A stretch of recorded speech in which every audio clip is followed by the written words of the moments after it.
Yeah, we're now live. Thank you. Good evening, everyone, and welcome to this extraordinary council meeting. I'd like to welcome members, officers, and members of the public to the council chamber and those watching online. Before the meeting starts, I would like to invite the committee member and scrutiny manager to update you on the systems being used and confirm that officers in remote attendance are present. Thank you, Chair. So I think we are only joined by one officer remotely this evening. Ian Cooper, can you hear us and can we hear you? Yes, I can hear you. Brilliant, thank you. So on speaking, if a member wishes to speak, they should use the speak button located on the microphone unit in front of them. The microphone will light up green and the chair will be alerted of your request to speak. When the chair invites you to speak, your microphone will be made live and will turn red, at which point you can speak. Voting, when requested to vote, voting will be via the yes, no, abstain buttons on your microphone unit. Details of how members voted will be shown on the screens around the room and the result will be visible on the YouTube stream. In the event of a tied vote, the chair will have the casting vote. Are there any questions before we proceed with the meeting? No, I will now hand back to the chair. Thank you very much. We will proceed with agenda item 1, apologies for absence. So apologies for absence have been received from councillors Kate Hart, Terry Tyler and Tony Hunter. Are there any further apologies? Councillor Brown. Come on. Councillor Raj Bakal. And Councillor Dennis Harburg. Thank you. Councillor Nigel Mason. Thank you very much. Just for everyone's awareness, we are having some slight system issues. So sorry if your microphone is a little bit slow. Just wait for it to go red. Is there anybody else who is wanting to speak? Councillor Barnard. Yeah, I don't know if you got it, but Councillor Frost. Councillor Frost. Is there anybody else who wishes to speak? No, thank you very much. Agenda item 2, notification of any other business. There has been no other business advised. Agenda item 3, chair's announcements. Audio recording. In accordance with council policy, this meeting is being audio recorded as well as filmed. The recordings will be available to view on the council's website and YouTube channels after the meeting has ended. Climate emergency. Members are reminded that this council has declared a climate emergency. This is a serious decision and means that as this is an emergency, all of us, officers and members, have that in mind as we carry out our various roles and tasks for the benefit of our district. Declarations of interest. Members are reminded to make declarations of interest before an item. The detailed reminder about this is set out under Chair's announcements on the agenda. The monitoring officer will just cover off a few preliminary matters now, and members will be invited to make their declarations at this point for this meeting. Yes, thank you, Chair. Just to outline very briefly, because this is such a special meeting, we have approached it as we have consistently throughout the local plan process. So upon receipt of the inspector's report, we asked members to a number of questions regarding whether they had any interests in potentially in the local plan, whether they had committed themselves to a particular course of action, voting one way or the other in relation to the plan, and in respect of interest, whether they wish to apply to me as monitoring officer for a dispensation.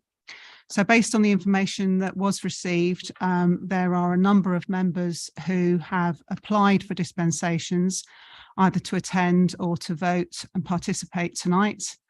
I'll start by just explaining that there will be some general ones. So the council as a whole has some interest in about 5 sites for residential development. So obviously, unless I granted a dispensation, then effectively it would preclude any of the members from voting tonight. So I have granted a dispensation to all the district councillors to participate in relation to that. There will be some other general ones which I will be relying on the members to declare tonight as well, which are in relation to their being a county councillor or because they're nominated to various bodies such as the Letchworth Heritage Foundation and some other more personal ones. So I will invite the members to now declare their interests and any dispensations that I have granted. To be clear, I cannot grant and have not granted any dispensations in relation to predetermination or bias. So that's committing yourself to a particular course of action in relation to the plan. And obviously all members have been advised of the need to come along tonight with an open mind, and obviously if they are participating, to do so on that basis. Thank you, Chair. Thank you, Jeanette. Councillor Billing. Thank you, Chair. I just thought I'd start off the declarations of interest. I'm declaring an interest as a county councillor. I'm advised that I need to do so. I think it's the case, though, that I am free to listen, speak and vote in that capacity. So just for the avoidance of doubt, I declare that interest. Thank you, Councillor Billing. Jeanette, before all of the county councillors declare, are you happy to say something, or do you want them to go one by one? Well, normally the obligation's on the members to do it themselves, but for speed, I've granted that general dispensation to county councillors, which obviously David Barnard in relation to that element. Judy Billings already declared, Keith Hoskins, Terry Hone, Steve Jarvis, Michael Muir and Richard Thake. Thank you. So county councillors are still welcome to declare on that particular bit if they wish to. Is that Councillor Green? I've been given a dispensation because I happen to be living on the periphery of one of the sites on the local plan. Thank you very much. Councillor Ruggiero Chaka. Thank you, Chair. I have an interest to declare. My partner works for NHDC, but is not involved in the local plan process or estates. I've received a dispensation from the monitoring officer to participate and vote this evening. Thank you very much. Councillor Mantle. Thank you. As the council's representative on the Heritage Foundation, I have to declare that as an interest. But again, I have taken no part in the Heritage Foundation's discussions of their applications, and I have been granted dispensation for this evening from the monitoring officer. Councillor Hone. Thank you, Chairman. Yes, I have the declaration of being a Herts County Councillor. I also am the chair of the Development Control Committee at Herts County Council, which of course does involve planning. I'm also a board member of Electric Garden City Heritage Foundation representing Herts County Council, and I've received a dispensation from the monitoring officer to participate in discussion and vote. Thank you. Thank you very much, Councillor Hone. Councillor Barnard. Yes, thank you, Chair. I am a county councillor, it's already been mentioned, but I have been told that I have a non-registrable interest in view of my family having financial interest in land areas contained within the proposed local plan. There are other reasons that I have over the years supported my constituents in their opposition to unwanted development to the east of Luton, and I will continue to do so. Therefore, I will speak later on, but I will not vote. Thank you, Councillor Barnard. Councillor Muir. Oh, thank you. It's already been mentioned I'm a county councillor, but seeing Terry has said that he's chairman of their planning committee, I have to declare that I'm the vice chairman of the Development Control Committee at County.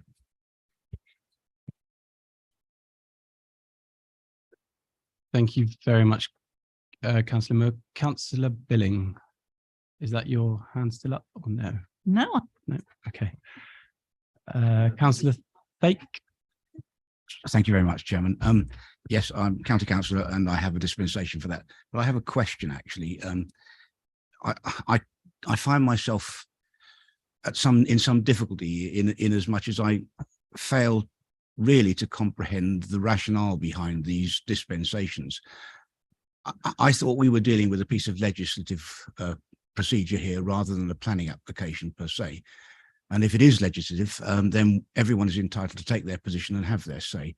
And I really would like some clarification as to how we have arrived at a situation where everybody who lives next to a site, and don't we all, is having to apply for dispensation to look at whether or not we approve it as a council. So I would like some explanation, if I might, please.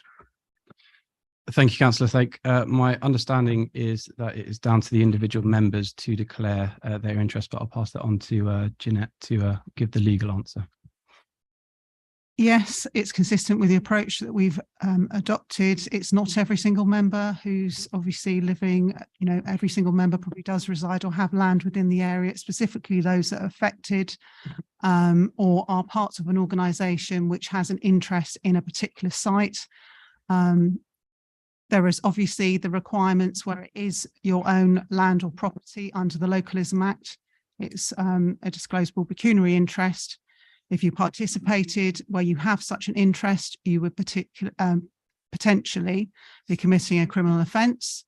Other interests are specified under our code of conduct. So as every member here knows, you are obliged to make those declarations and where appropriate, seek a dispensation. So that's how it's been covered off tonight. Thank you very much, Jeanette. Councillor Hinchliffe. Thank you, Chair. I have to declare that I am an employee of CPRE, the Countryside Charity, but just to emphasise, that is not the same as Hertfordshire CPRE, and I've been granted a dispensation to participate. Thank you. Abby, have I missed anybody? No. Okay, thank you very much. Rules of debate. Please can I remind you that the normal procedure rules in respective debate and times to speak will apply. No speeches may be made after the mover has moved a proposal and explained the purpose of it until the motion has been seconded. When seconding a motion or amendment, a member may reserve their right to speak until later in the debate. In accordance with the Constitution, please can members ensure that no speech exceeds 5 minutes without my consent. Disturbance during a meeting.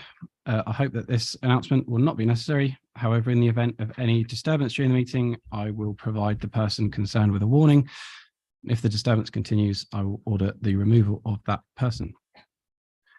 Comfort breaks. This is likely to be a long meeting, so I intend to have a comfort break following the public participation and an additional one at an appropriate moment should proceedings continue at length. Local government boundary review. The Local Government Boundary Commission for England has published their draft recommendations for the district wards, which therefore commences the second round of consultation. The consultation is open for 10 weeks and closes on the 9th of January 2023. You will have received an email from the Boundary Review email address. In order to help shape the Council's response, members are invited to make representations to this email address, copying in their respective group leaders, identifying which proposals work and which may not, including reasons and suggestions for other options. To ensure that the Council's response is robust, it is important to include both opinions of what is considered acceptable and what isn't, along with reasons, particularly given that members of the public, parish councils and other interested parties, including district councillors, may make their own submissions direct to the Commission. Please can I encourage members to respond to the Boundary Review email address by the 21st of November. The Council will consider its next submission to the Commission at the Extraordinary Council meeting on the 19th of December. For the purposes of clarification, this is separate to the Boundary Commission for England consultation, which commences on the 8th of November and closes on the 5th of December regarding the parliamentary boundaries. So we will move on to agenda item 4, public participation. The Council welcomes all those that have attended to address the Council. Please remember that in all cases, anyone speaking should be civil, not single out individuals for comment or criticism. If any comments are inappropriate, then I will stop the presentation. Can I confirm that we have all of the following registered speakers in attendance? Just either shout yes or throw your hand up. Kevin Hinton. Nikki Hamilton. Wilfred Aspinall. Cheryl Pearce, Roy Parker, Hayley Ward, Paul Harding, Caroline Cottier, David Dorman, and Phil Davis.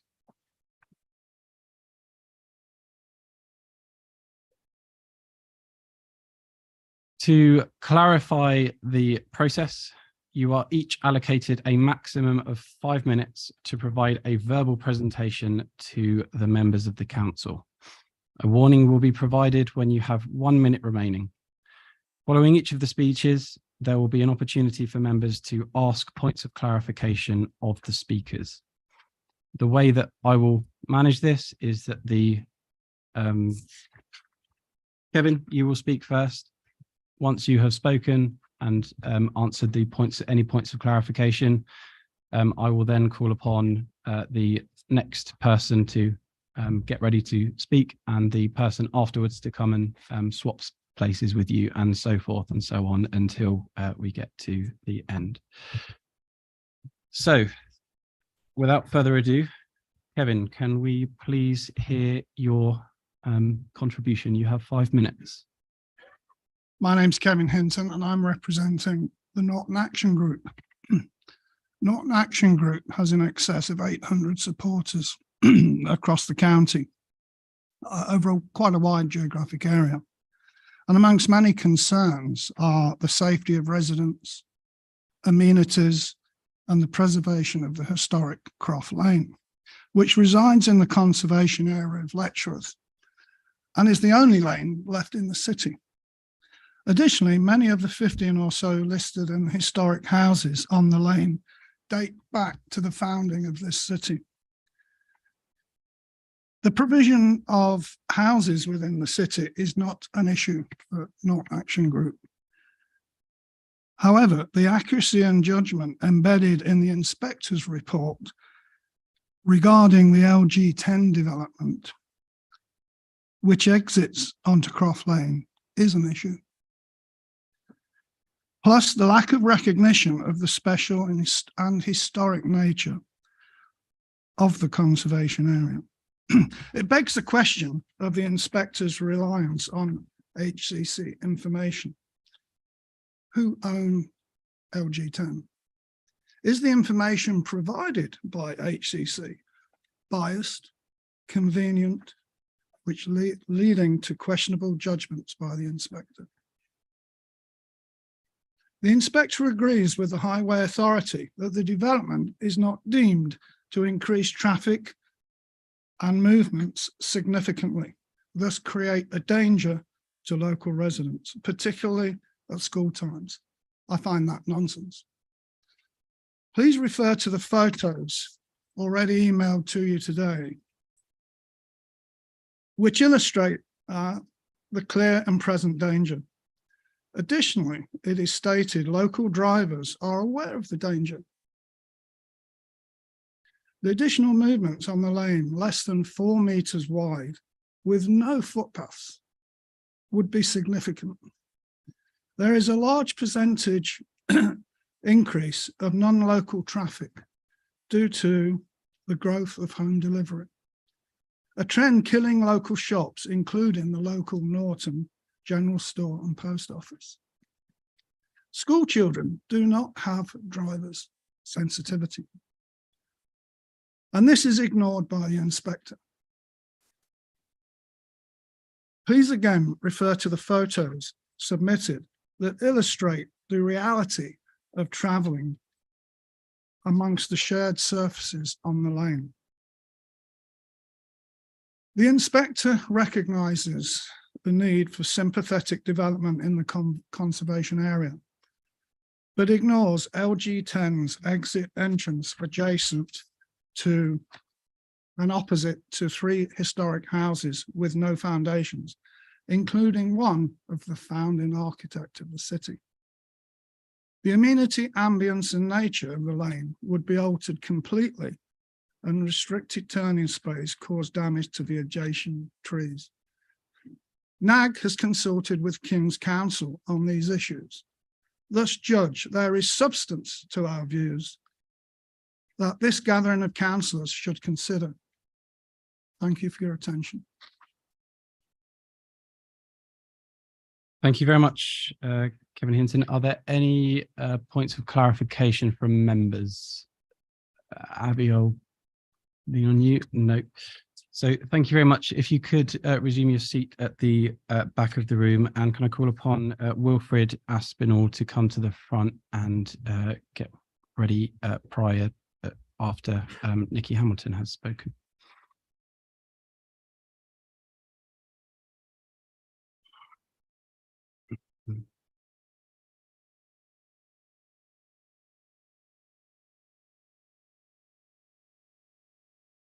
Thank you very much. Nikki Hamilton, you have 5 minutes.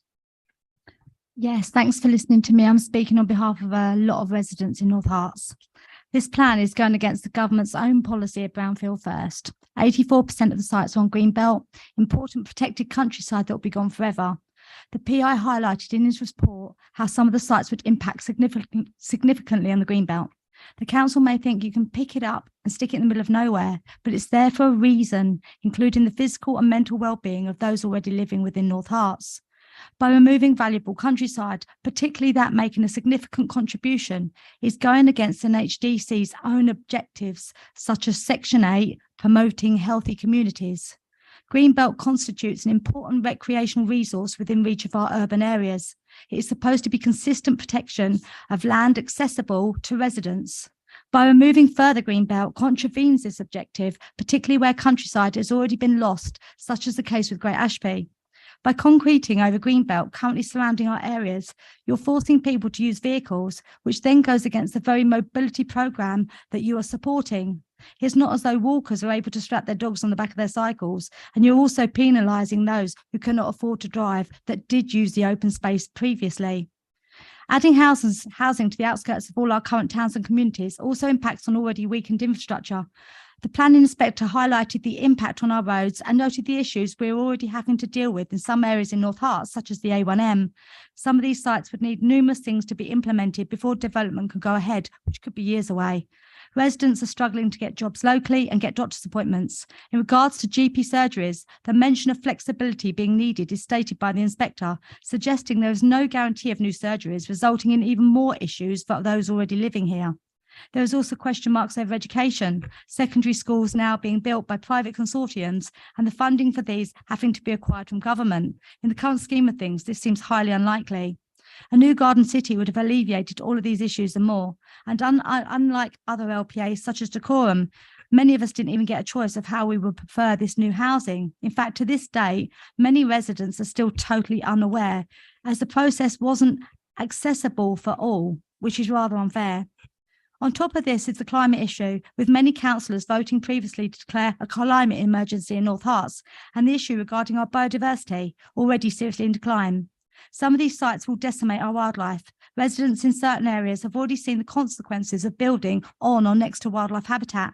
One of the proposed sites in particular would not only cause huge issues for future residents, but a huge cost to NHDC in dealing with these issues. The site, in fact, is so controversial that if it were to go forward at its current size and location, it would contravene the law. And having spoken with a legal team, there'll be no other option than to take legal action in regards to this proposed site. There are many other issues also with this site, but we don't have to go down this route with this local plan. There are alternatives where communities can work with NHDC for a way forward, such as a new city or a compromise on sites already put forward so that they are not at detriment to those already living here. The large majority of this housing isn't for the likes of me and my children or my neighbours or those on the many waiting lists, but for those moving out of London or overseas buyers making an investment purchase or buying to rent out. More and more countryside is being covered in concrete, and it will come to a point where there's none left. Once proposed developments are built in Letchworth, Stotfold and Arlesey, there will literally be one field separating each. When's it going to end? A number of councillors in office voted against submitting this plan to the inspector, and many that did highlighted concerns with it. Likewise, many voted in favour of reducing the housing numbers in the previous extraordinary meeting in 2020. This is a very important decision for you to make, a decision that will affect all of us living here. So please do so wisely and ask NHDC to rethink this plan. For 7 years, a number of us have fought this local plan on behalf of thousands of residents who objected, signed petitions, protested, and also on behalf of the wildlife that inhabit this area. Please don't let that all be in vain. It's never too late to make the right decision. Let's all of us, NHDC, councillors and communities, work together for the future. Thank you.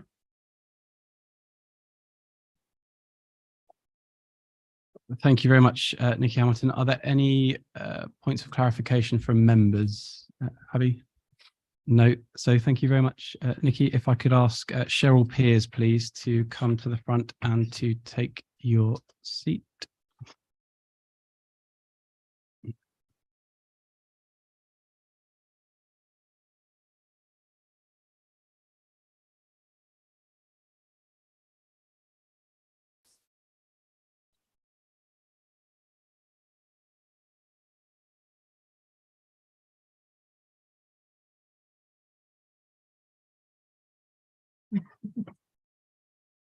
Wilfred, you have 5 minutes.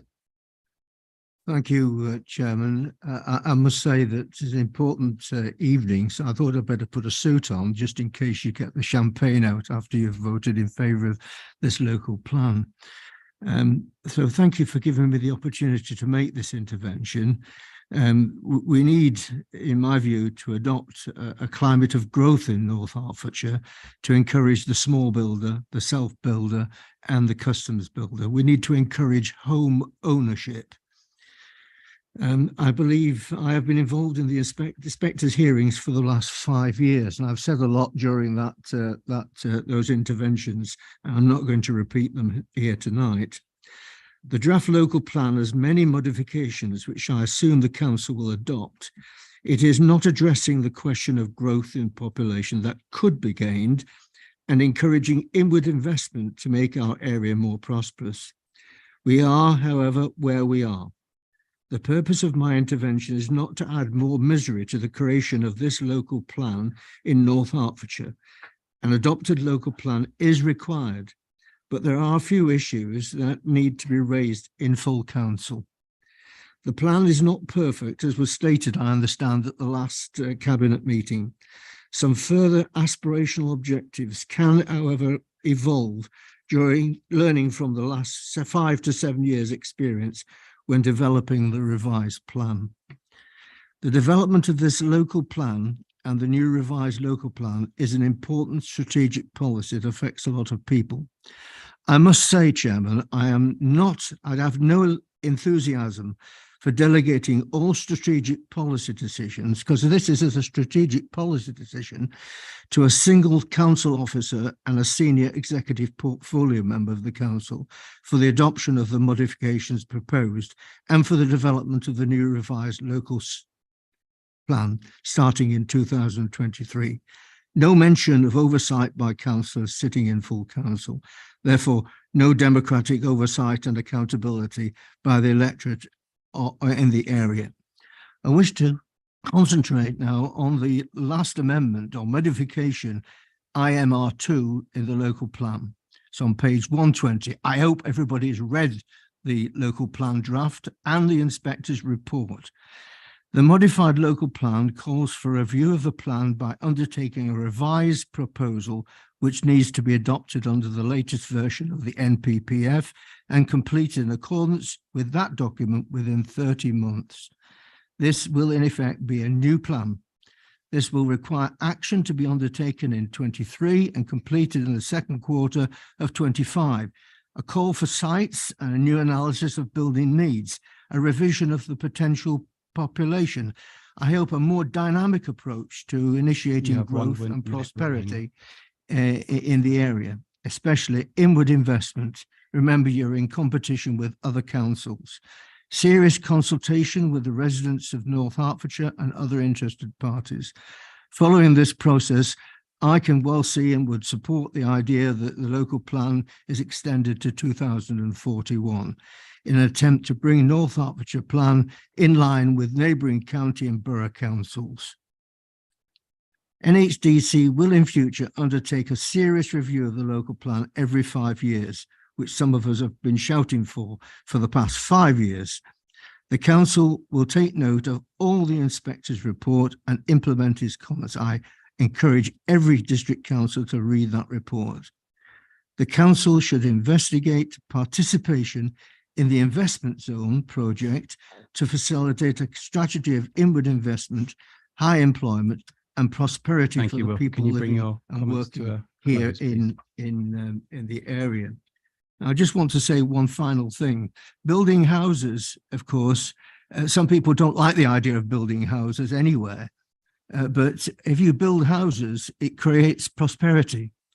Those that build the houses, those that participate in the houses, those that do the follow-on, Wilfred, thank get you their money very and much. they I'm spend afraid their I'm money gonna have to stop you there. accordingly. You've had your 5 minutes. Thank you. Sorry? very much. I'm afraid you've had your 5 minutes. Thank you very much. 25 seconds left.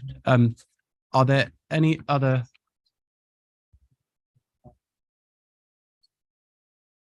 I'm not sure why it says 25 seconds still on the clock. I will give you another 30 seconds to finish because that clock isn't quite right. We're doing it off of my my watch.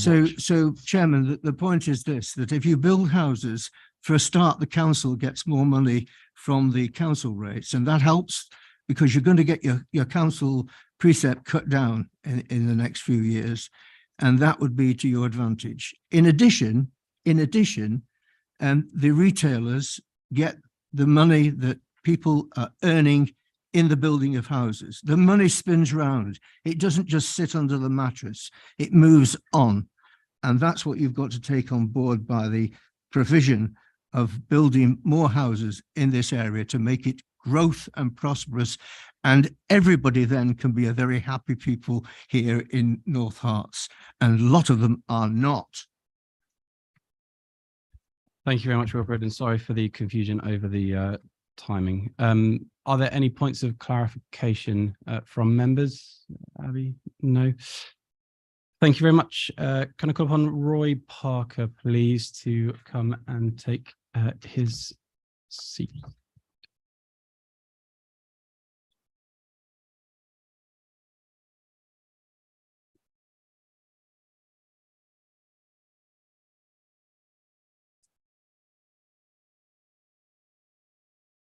Thank you very much. Cheryl Peers, you have 5 minutes. Thank you. Today I'm representing Save the World's first Garden City group based in Letchworth. To refer and remind you on NS1, which is in Gravely where I live, because I have 2 proposals for councillors this evening.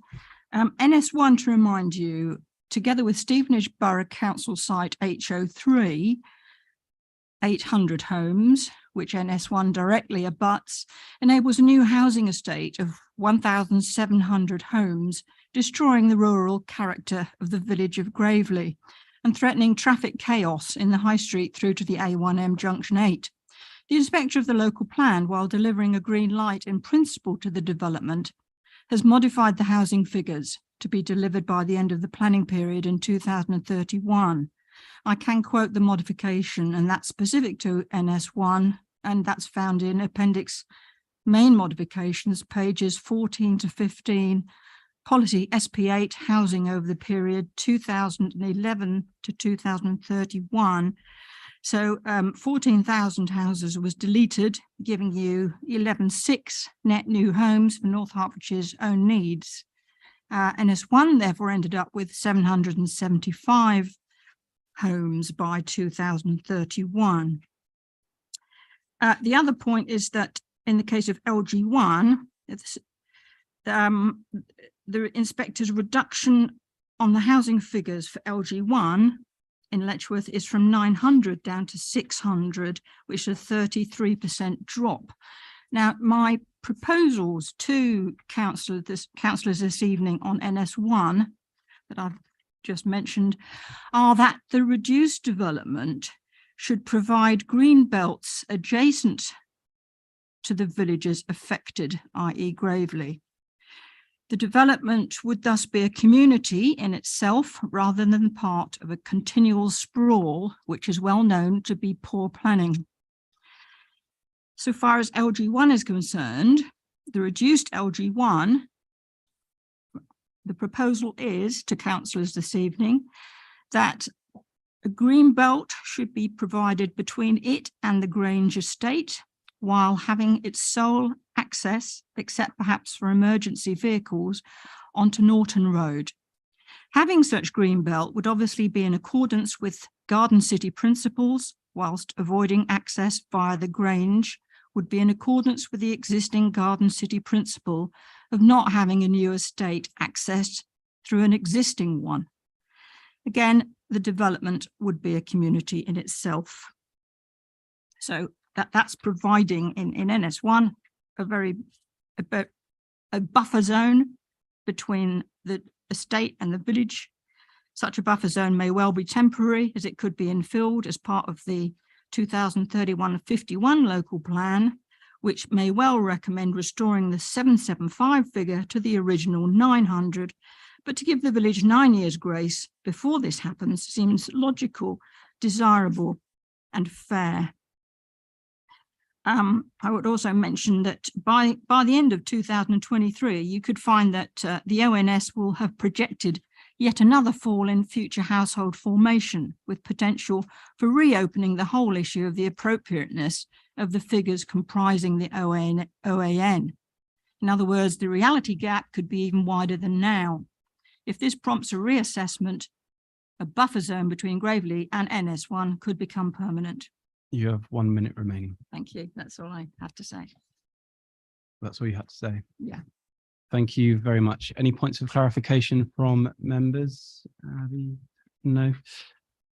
Thank you very much, Cheryl Pearce. Could I call upon Hayley Ward, please, to take the seat?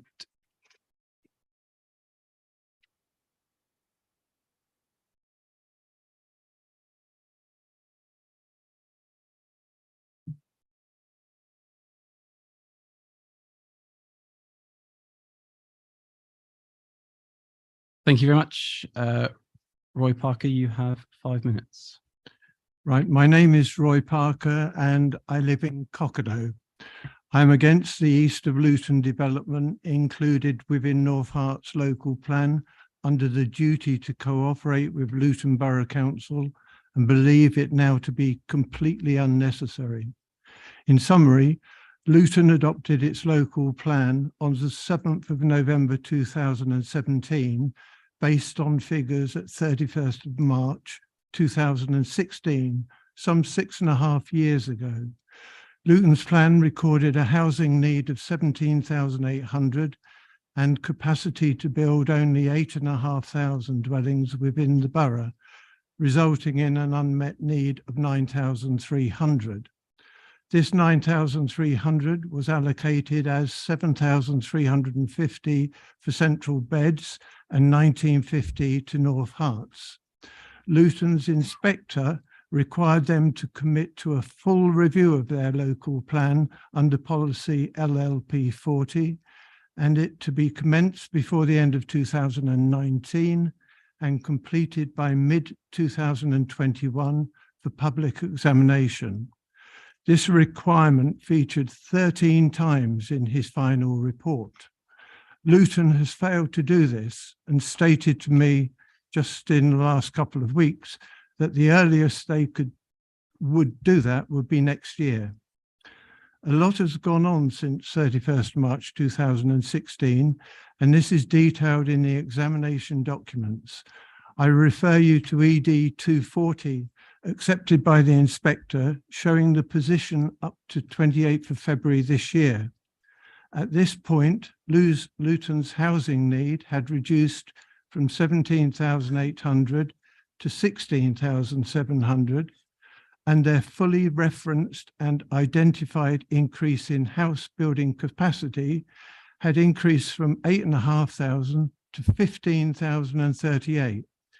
Incidentally, from 1st of March to the 31st of October this year, there has been an additional 581 dwellings granted planning permission, bringing the total now to 15,600.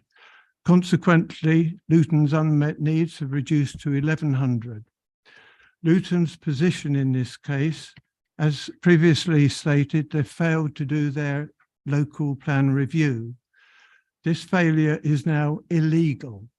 It not only offends their policy commitment in their local plan, which Luton claim was aspirational, it also offends the National Planning Policy Framework and, importantly, Regulation 10A of the Town and County and Country Planning Regulations 2012, which states that reviews at least every 5 years are a legal requirement for all local plans.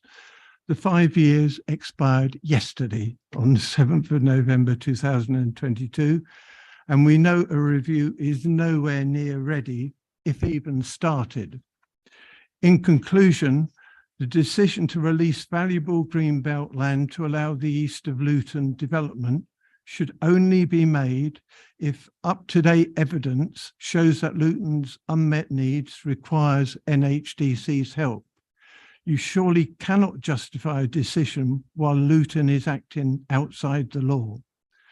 Councillors, you may feel that you have no alternative but to approve this local plan, because to have no plan at all would be a worse option.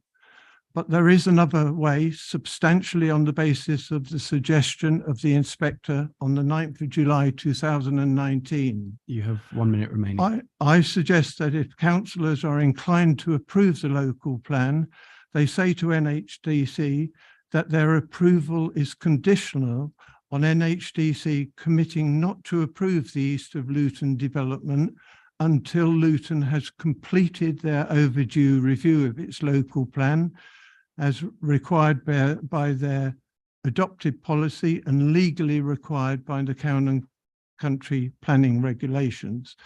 The review must show that an unmet housing need exceeds the 7,350 committed by Central Beds, classed by Luton's inspector as the best fit. The review should be subject to public consultation as required by policy LLP 40, and if disputed, referred to the Secretary of State for independent review and decision. Thank you very much. Are there any points of clarification from members? There is. Councillor Muir. Here. I've listened with great interest to Roy Parker's tonight, and from what he says, if it is all true, then I would like to propose that we take on board what is suggested by part in our plan, except for Thank you, Councillor. Can I just just remind you that these are points of clarification for the speaker, and if you wish to make any proposals, that can come in the substantive agenda items later. Thank you for reminding me of that. I will propose that when the time is right. Thank you. Thank you. Councillor Collins, do you have a point of clarification? I do, Chair. Thank you. That was a very interesting few comments there. I know this may not be quite in order, Chair, but that was a very interesting suggestion at the end that was made. I would like to see if we could get some advice from our legal people here to the whether that's allowed or not. That may not be the right point in the meeting to do it, but can we note that down for later on? Thanks. Yeah, the same point that I've made to Councillor Muir. If you wish to raise that later, you can. Are there any other points of clarification? No. So thank you very much, Roy Parker. Can I call upon Paul Harding, please, to come to the front?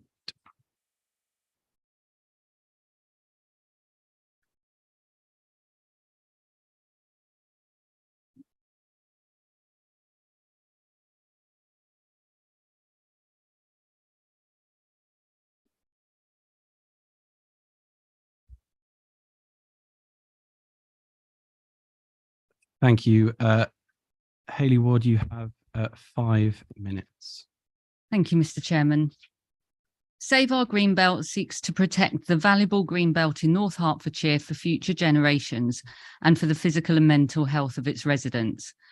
With regard to the local plan and the inspector's report, the council is now tasked with adopting or not Having attended the examinations in public and having studied the NHDC EIP document ED215, we at Save Our Greenbelt are dismayed to see that, despite the council's ability to remove all sites from villages for growth from the plan without affecting the numbers required, these are still included in the plan for adoption.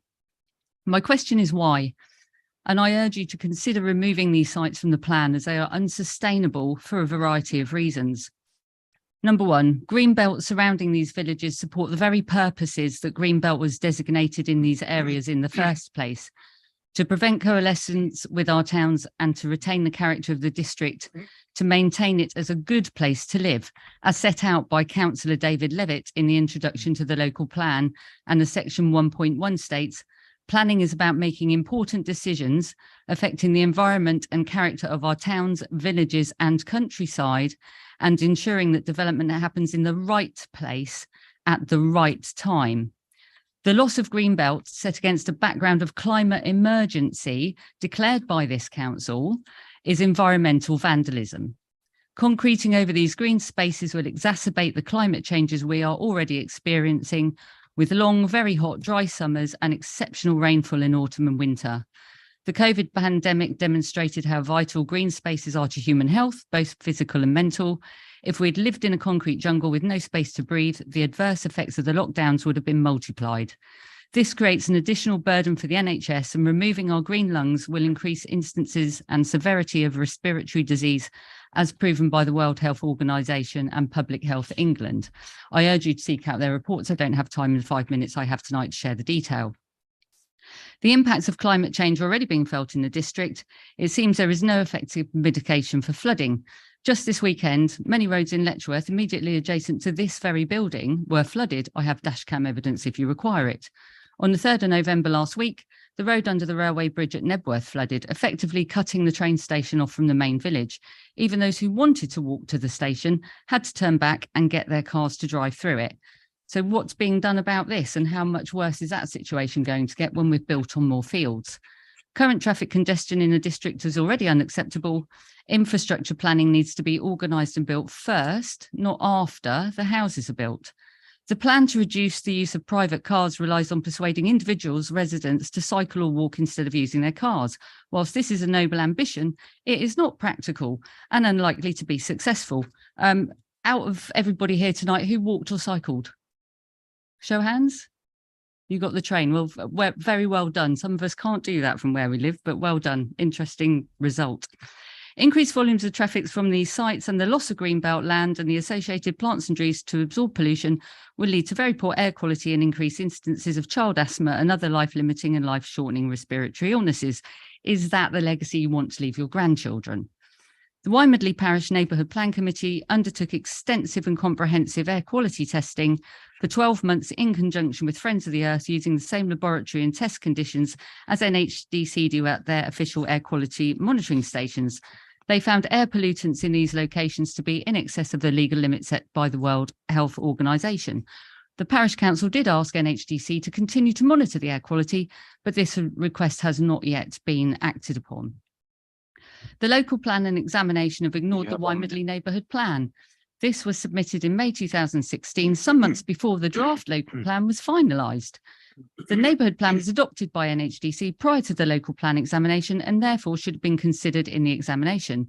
The website states that it now forms part of the development plan for North Hertfordshire, and yet the policies of the neighbourhood plan have been ignored in the local plan. So what's the point of living in a democracy if we choose to ignore it? And my final question relates to the overall numbers of 11,500. I know they've been reduced, but I still question them. Do we really need that many houses in this local plan period? Or is the real driver behind the numbers, the £130 million plus bonus in new homes bonus that this council will receive? Thank you for listening. Thank you very much. Are there any points of clarification from members at all? Not seeing any. Thank you very much. Hayley Ward, can I call upon Caroline Cottier, please, to take your seat?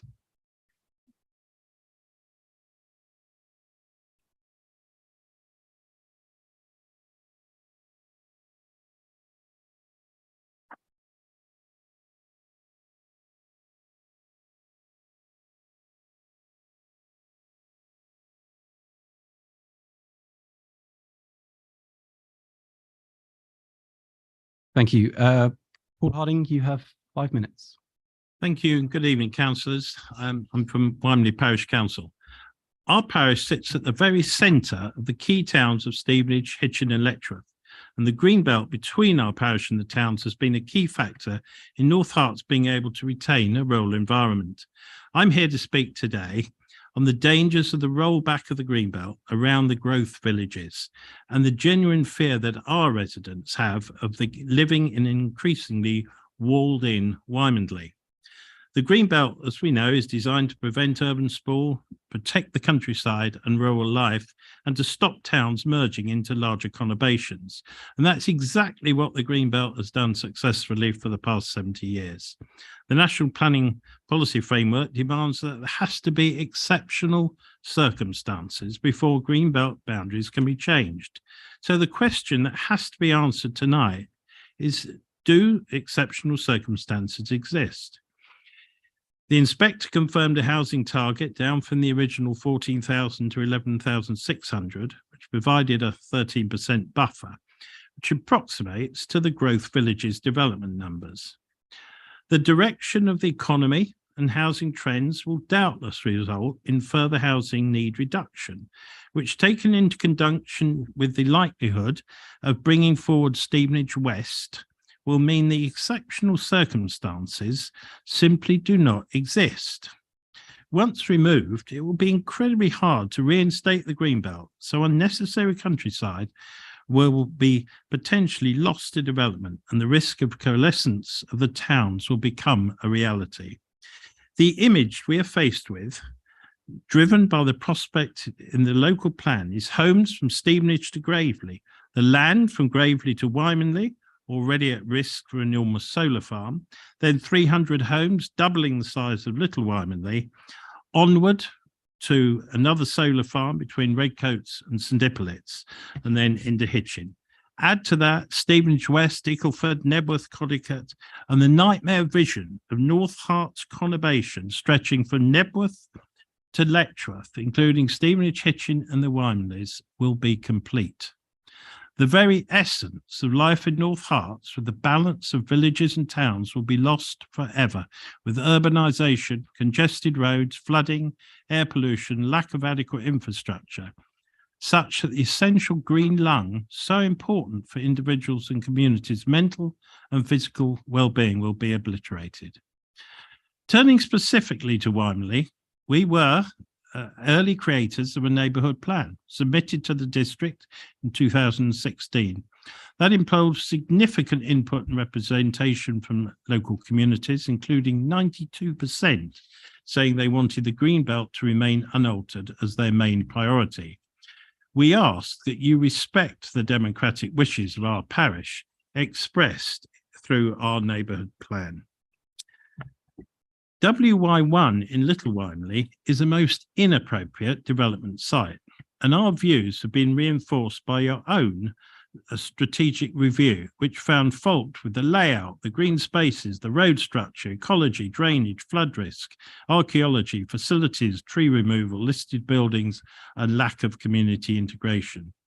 In addition, there's been damning objections from Highways, Historic England, Environment Agency, and CPRE, all of which reinforce the fact that removing the greenbelt status is very dangerous indeed.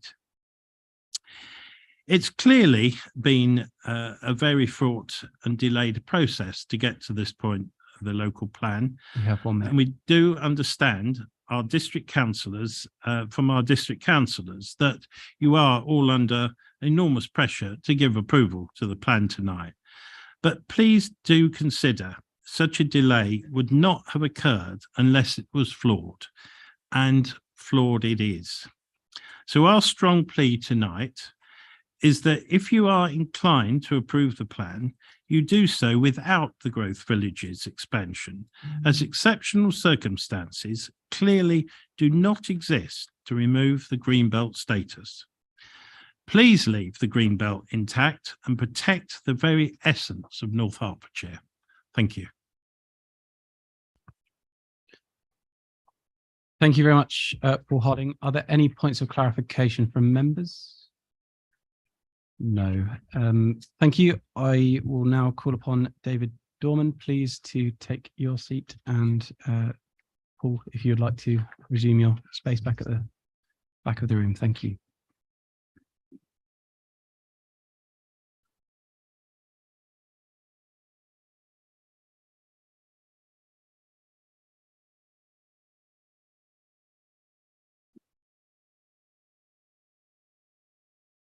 Thank you. Caroline Cottier, you have 5 minutes. Thank you. I want to talk a bit about the airport firstly. So East of Luton site is going to have North Herts be more involved with the airport expansion process. So I don't know if you've read in detail the inspector's report, but on page 122 of the inspector's main modifications report, MM 375, after paragraph 1439, he wants to add this new paragraph in. Okay, so that's what you've got to do if you adopt this plan. And it says, any proposals to expand London Luton Airport beyond the limits of its current planning permission would fall within the scope of this commitment. So if you recall, back in the very first hearings, most of you won't recall it because I think there were only 17 councillors at that time. That's back in 2017. And I don't think any of you were actually there in that hearing anyway. LBC sent a representative on their behalf to try and haggle for a link road, a ring road that they envisaged as going across the AONB's ridge, and NHDC at that point told them in no uncertain terms to forget that idea, and it was not on the cards, but they thought they'd try their luck anyway. But it seems that the inspector indirectly makes you add in a commitment to this. So he says North Herts District Council will be a co-commissioning authority for the A505 corridor study, along with Luton Borough Council, Central Bedfordshire Council and Hertfordshire County Council, and other neighbouring authorities as appropriate. So that means you've got to start funding the preliminary research for this new road that you didn't want if you agree to this East of Luton site, because it comes within that commitment. It's not possible to forget that the airport expansion is happening directly next door and also overlapping onto part of EL3. And that's something that inspector also, I pointed that out to the inspector and he acknowledges it in his final report. So that's pretty close. And you've got to go and then do strategic environment assessments. That's a much more detailed look at what type of cross-boundary impact you're going to have by putting a housing site right next door to an already approved commercial estate, which is not part of the airport expansion, but it's supportive of it. It was called New Century. Originally, it was called Century Park. Then they changed the name to New Century Park, and now it's going by the name of Green Horizons Park. And this is happening directly next door and is part of phase 1 of the expansion plans. So I'm not sure if any of you are fully aware that this is part of EOL, East of Luton. And it seems unnecessary because, as Roy Parker has just explained to you, the numbers are completely in error. There's no other way of looking at it. Even if we take away all of the approval, extra residential permissions that add into the thousands, if you just simply take the fact that the statement of common ground that the inspector asked Luton to produce said that they now don't need 17,800, they need 15,600. 1 minute. And Central Beds have offered, well, have adopted a plan that says they're going to give 7,350. And Luton says, oh, actually, we have 10,500 space capacity. That gives you 17,850. which is more than what they need, even the old figure. There really is no way that Luton is required. So you've broken yourself into an airport expansion co-commissioning situation without even needing to. And finally, in the last 20 seconds, do I have an answer I was assured I had been heard when I let you know that 446 of our consultation responses have gone missing. I came in June 21st, and I was assured by Elizabeth Dennis Hobberg I had been heard, but I haven't heard anything more. Could I have? Thank you for your Thank you. presentation. Remember, this is a presentation, so members are not obliged to answer any questions that you forward. But are there any points of clarification from members? No?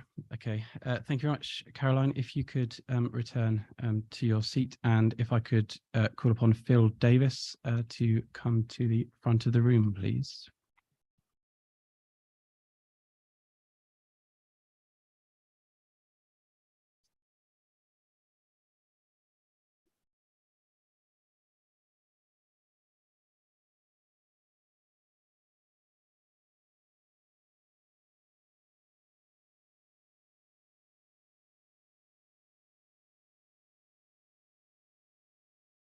Thank you. David Dorman, you have 5 minutes. Oh, when the microphone works. It appears the microphone may not be working, so could I ask for us to do a little switcheroo of seats, and if you could both swap chairs. System just frozen. The system is frozen, so if you continue swapping chairs, and we will hope to get the system back up and running.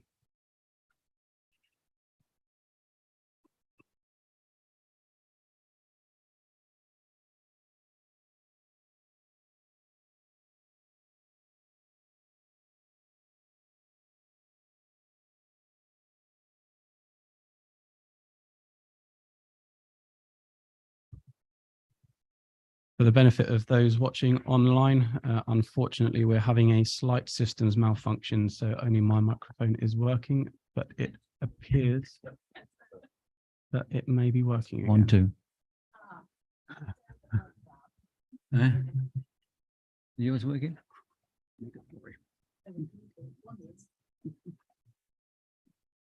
1, 2.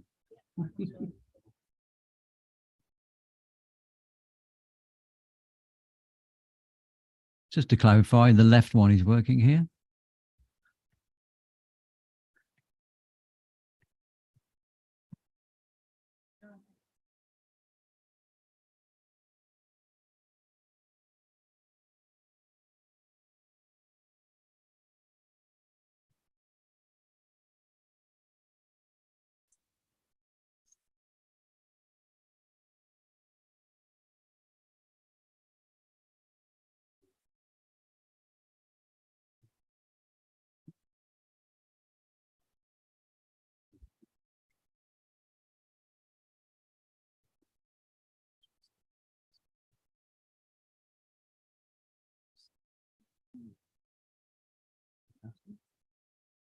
It appears the microphone is working on the left. So while you try to sort that, we will continue with Phil Davis, if that is okay. It's only because I've got my priority button switched on at the moment. So we will go ahead with Davis. So you have 5 minutes when you are Clock ready. starting from. Yeah. You may start. Yeah. Thank you, Chair. Good evening, everyone. My name is Phil Davis. I'm speaking on behalf of Save Hitchin Greenbelt, which many of you may know, but if not, I will enlighten you. Save Hitchin Greenbelt is a petition to save greenbelt sites in west of Hitchin, namely HT3, 5 and 6. The petition has now over 5,500 supporters, which is by far the most supported petition in North Hart since the West of Stevenage development years ago. Following on from a Hitchin committee meeting in November 21, it was stated by the council members that the local plan could still be amended and sites removed. So will the council be considering our petition and taking into account the views of the people when making a decision on the local plan? Interesting to see what is happening at Dudley Council. This year, they have removed greenbelt sites from their local plan and are continuing to do so. And I will quote from one of their councillors: "The overwhelming response from the public in relation to protecting greenbelt simply cannot be ignored." So it will be interesting to see the council's views. So why are we focused on these sites and why are they worth protecting? Well, we believe the sites are classified incorrectly in the first place. Not contributing significantly to greenbelt was in fact wrong. The sites were incorrectly classified as not contributing significantly to greenbelt, and therefore should be removed from the plan. It's ironic that the Hitchin calendar a few years ago shows the caption of Grays Lane overlooks Hitchin's attractive rural west. Open countryside is never far from the town centre. We would have thought site selection should be based on those providing the least possible impact and damage to the environment, biodiversity, and people's well-being, not maximum, as I will show here. This whole area is a wildlife corridor, and the planned developments will destroy the ecological balance. HT 5 and 6 are two meadows separated by a bridleway and bordered by two small woods. We have evidence of badgers, deer, foxes living and feeding here. In fact, these species have often been seen in Grays Lane itself. More species of birds have been recorded in one day, 25 in fact, at the top of Grays Lane than probably any other area in Hitchin. The meadows themselves are uncultivated and so have never seen pesticides. Not only is there abundance of wildlife and insects, they also capture and lock up a significant amount of carbon. So these carbon sinks will just be lost. The bridleway between the sites is very unique. It's a gateway to the open fields and used by many people for dog walking, probably the most popular in Hitchin. Leisure activities, horse riding, and up to 5 horses can be seen together. Bats use the bridleway as a major feeding ground. The hedgerows provide an insect corridor for the bats to feed. Plans have been put forward to destroy much of the bridleway, hedgerows and trees, and make a road junction between both sides. Although I see there's an objection here from the Herts County Highways. The woodland protection. We managed to get a woodland TPO on the smallest wood, but building on meadows effectively blocks wildlife access. One of the last oak trees in West Hitchin will be surrounded by concrete. Oak trees support support many life forms, and their roots spread 2.5 times the radius of the crown, and the majority at 12 inches from the surface. So they will be very vulnerable to any developments. Visible site location, HT 5 and 6 are located on a ridge, so developments will be seen for miles. Pollution, traffic will queue at the junction at already one of the most polluted North Herts roads, pushing yet more traffic through the town and causing congestion. New developments. There have been a number of new developments or windfall sites in Hitchin in North Herts since the plan was submitted. I know this can be interpreted as needed to boost short-term supply, but surely sites could be offset where the greenbelt sites are found to be worth saving, especially when being replaced by sites with £1 million plus houses and other affordable housing. In summary, I would like to say, in this day and age, when we know so much more about the damage we are doing to the environment, we don't think it's enough to say we need housing at any cost. We would implore the council to pause the acceptance of the local plan, as otherwise, looking at previous applications, there will be little chance of changing the plan. This is an opportunity to protect our fragile environment, ecological balance, and Thank you very much, biodiversity Phil and Davis. support climate change policies. Thank you for your presentation. Thank you. Are there any points of clarification from members? Just due to the system error, if you could put your hand up to indicate. I am not seeing any, so thank you very much, Bill Davis. David, if you could take the seat with the active microphone. Do I get 10 minutes? You may have 5 minutes exactly. And your time will begin now. Thank you. I'm David Dorman. I live in Mangrove Green, and I'm speaking against policy SP19 of the local plan, which is, of course, the East of Luton plan. 2,100 homes proposed, of which 1,950 are solely for Luton's unmet needs. I'm supporting Roy Parker in his comments, but I'm going to add further information. Just to remind you, Luton's local plan adopted in November 2017 shows a housing need of 17,800, a capacity of 8,500, giving an unmet need of 9,300. The Luton inspector stated 13 times in his report that he had to carry out the review, and Roy has told you about that. This has not been done. This review was to update Luton's housing need and housing capacity. These must be material considerations for establishing the truth for the supposed need to build houses at east of Luton to help meet Luton's unmet needs, and whether the exceptional circumstances are required to build on the green belt exist. Now, we continue to challenge Luton on its failure to carry out this review, and also the planning inspectorate over its failure to enforce that review. I don't know if you know, but the planning inspectorate apparently does not have any powers to enforce reviews that they impose on a council. Bear that in mind if North Herts wants to do its review and fails to do so.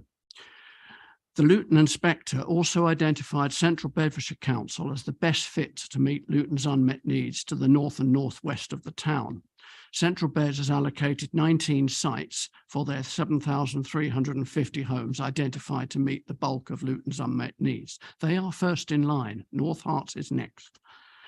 Throughout the examination, the inspector clearly had serious misgivings about Luton's housing needs, and he requested a review, and this resulted in a drop of 1,100 to 16,700 from the local plan figure of 17,800. Luton also, several years later, in March 2019, produced an updated SHLA, which increased its housing capacity from the previous 8,500 to almost 11,000 through to 2031. And let's pause at this point. The inspector agreed to the smaller Luton housing need of 16,1700. He also agreed to the increased Luton housing capacity of some 11,000. This results in an unmet need of 5,700. Central Beds is providing 7,350 homes from its 19 sites, which more than covers all of Luton's unmet needs, with 1,650 extra as a 29% buffer. So on that basis, there's no need for east of Luton Greenbelt housing. Even if the Luton housing need remains at the local plan figure of 17,800, the inspectors accepted Luton housing capacity at around 11,000 results in an unmet need of 6,800. Even then, the Central Beds contribution of 7,350 covers the requirement with 550 to spare. No need for east of Luton. The only way that the requirement for the east of Luton works is if Luton's housing need remains at 17,800 and you believe that they will only build 8,500. That is what this council, Luton and the developers, want you to believe. That stretches incredulity to breaking point. It is totally unfeasible. Luton's updated SHLA shows their build at around 11,000 dwellings, but we also have further compelling evidence. White Peak Planning, who are consultants to Bloor Homes, issued a paper to the examination in September 2020. This identified a further 2,300 planning approvals for Luton up to the end of July 2020, bringing their capacity to over 13,200. That's a 55% increase on the 8,500 in the plan. The consultants concluded this was not a meaningful increase, by 55%. In December 2020, North Herts, Luton, Bloor Homes and the Crown Estates submitted a revised statement of common ground, which included the 2019 SHLA figures totaling around 11,000. The inspector concentrated on that figure as the latest from Luton, but what he failed to spot is that in clause 15 of that SOCG, it also included the extra 2,300 houses identified by White Peak Planning, as I've just mentioned. As this SOG was signed by by North Herts and Luton, they both had endorsed their knowledge of those extra planning grants that increased Luton's capacity to over 13,200.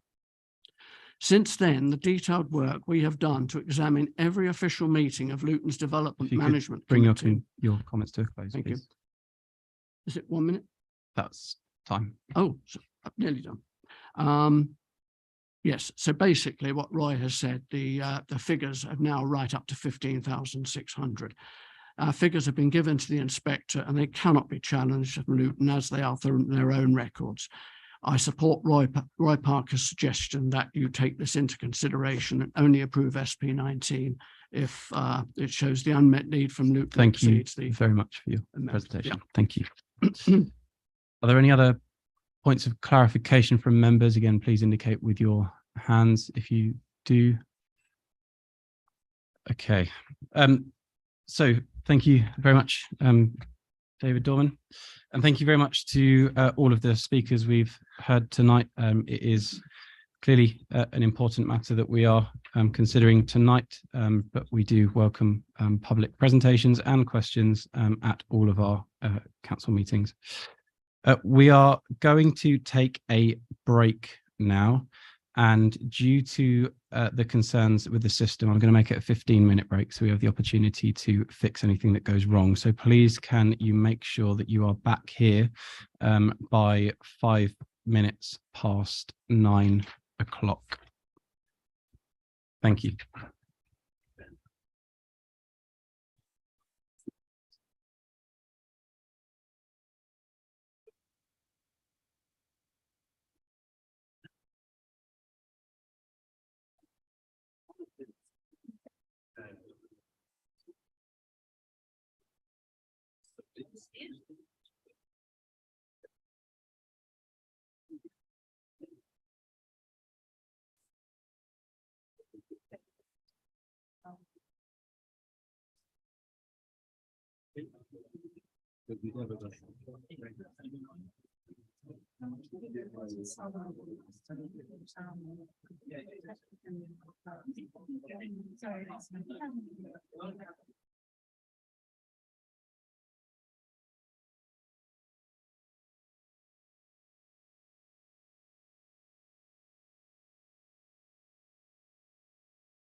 Things that were said that shouldn't be.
Can I ask that people start to return to their seats, please?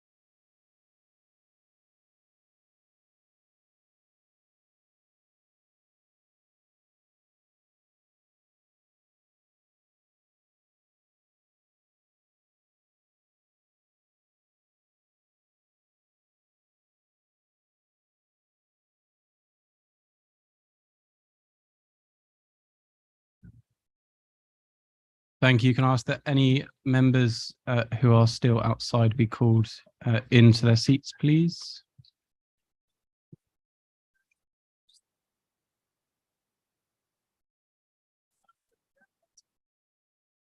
I'll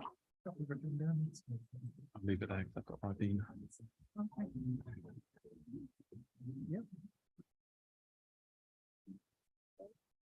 Thank you. Is everyone back? Can we have a look to our lefts and rights and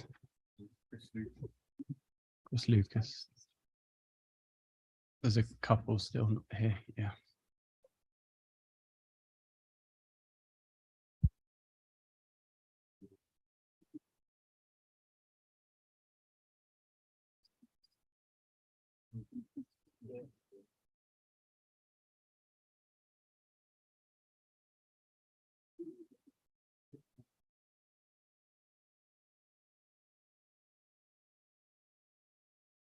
Thank you. I understand that we're all back. So could we please recommence the live stream on YouTube, please, and tell me when it is up and running?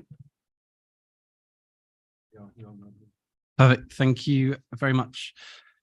We'll now move on to agenda item 5, the report and referral from Cabinet on North Hertfordshire Local Plan 2011 to 2030. Councillor Brown, can I call upon you to present, please? Thank you, Chair. So as many of you will know, I'm relatively new to the role as Cabinet Member for Planning, and I do feel that it's a privilege and an honour to be introducing this local plan to full council. This is not something that I ever expected, and I'm in this position due to the sad and untimely death of my predecessor, Paul Clark. This local plan was developed and sent for examination under the previous administration, and I'd like to thank all members and officers who've been involved in this process, which began in 2011. So a huge amount of work has gone into it. Many current members, and I think it's been referred to by some of the speakers, including myself, were not here when the local plan was sent for examination in June 2017. I think it's about two-thirds of us were not here. But all members have had an opportunity to attend briefings and drop-in sessions to ensure that we all have a sound understanding of the local plan and the decision that is before us tonight. This local plan's been through several rounds of public consultation and hearings over a 4-year period. All the representations that were made were considered by the inspector, and the final report, which he found to be sound, is the result of many modifications. It's deeply regrettable, in my view, that approximately 900 hectares of greenbelt is allocated for development. At the extraordinary council meeting in October 2020, I was one of those who voted to reduce the housing numbers and save some greenbelt sites from development. That vote was lost, but nevertheless, as has again been referred to already tonight, the numbers have come down a little bit from 13,800 to 11,600. There are still quite a lot of sites that have been allocated in greenbelt, though, and the inspector has chosen to retain those on the grounds of sustainability, and also to designate 4,000 hectares of additional new greenbelt around the villages of Preston and Whitwell, between Hitchin, Luton, Kimpston and A505 to protect this green space for the future. Should be noted that not adopting the local plan would not necessarily save these greenbelt sites from development. The planning committee some time ago had an application for Heath Lane, which the planning committee chose to refuse on the grounds, partly on the grounds of greenbelt, and the appeal was allowed, and that cost the council quite a lot of money. So not adopting the local plan at this stage is not necessarily a solution to saving these greenbelt sites, but I do believe that it's regrettable that we are being asked to build on greenbelt. What adopting the local plan does do, though, is it gives this local authority significantly more control over the development, and particularly in relation to design standards, sustainability, biodiversity, and affordable housing. And it also in relation to developer contributions to infrastructure. And we heard tonight that we should have infrastructure first. And I do understand that. And I believe that it is important that infrastructure is put in early, and that we don't have more and more pressure on health, education, roads, amenities, etc., because that infrastructure has not been put in a timely manner. But adopting the local plan will enable us to be more robust with developers in terms of those contributions coming early and the infrastructure going in early. It will also protect areas in the non-sustainable locations outside the local plan from development. The local development scheme, which is recommended for approval alongside the adoption of this local plan, provides for an early review, which is to start by December 2023. And this will give us an opportunity to update the local plan, because obviously it's been a very long time in development and examination, so some aspects are quite out of date. Developer contributions supplementary planning document is already out for consultation. If you're not aware of that, it's open until the 16th of November, so there's still a few more days to comment on that. And there will be another few supplementary planning documents around design, biodiversity and sustainability, which are currently being updated, and those drafts are expected to be ready for consultation from January 23. So these are documents that come on the back of the adoption of the local plan and provide these standards. The government requires us to have a local plan adopted by December 23. I think all of us probably would acknowledge that this local plan is not perfect, but we're better to have a local plan than to have none. So this evening, members are faced with a binary choice of adopting the local plan as it is or not. There's no further scope for material amendments to the local plan. So when there's been reference to individual sites, removing an individual site would be considered a material amendment, a material change, and we don't have that option open to us tonight. We either accept it as the inspector has presented it, the final report, or we do not. But I wanted to make the point as well that regarding those individual sites, that if this local plan is adopted tonight, these sites that are allocated still require planning permission. So they still have to come to the planning committee. There can still be lots of questions asked about the suitability of access and amenities and layout design and all those things and conditions imposed. So it's not a foregone conclusion that they would go forth as they are. So some of the points that have been made around individual sites tonight would come up again at the planning stage. So without further ado, I would like to move the recommendations 1 to 5 and propose that we adopt the local plan together with the policies map and the local development scheme, and that authority is delegated to the service director and executive member to make minor non-material corrections as necessary prior to publication. It won't be major. There isn't an authority to make major things, as may have been alluded to. It's only minor non-material corrections that would be delegated. Thank you, Chair.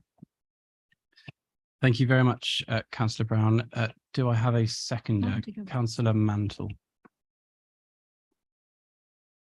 Thank you, Mr. Chairman. I'm happy to second all the proposals from Councillor Brown and reserve my right to speak later in the debate. Thank you, Councillor. Mantle. We will then move on to the debate. I can see Councillor Thake. Yes, thank you, Chairman. Chairman, I've had an answer to the first part of the question that I was going to raise, of course, and that from Councillor Brown, who has stated quite clearly and unequivocally that essentially we have a binary option. I think that's a lovely way of putting it. We either adopt the local plan with the modifications suggested by the inspector, or we do not.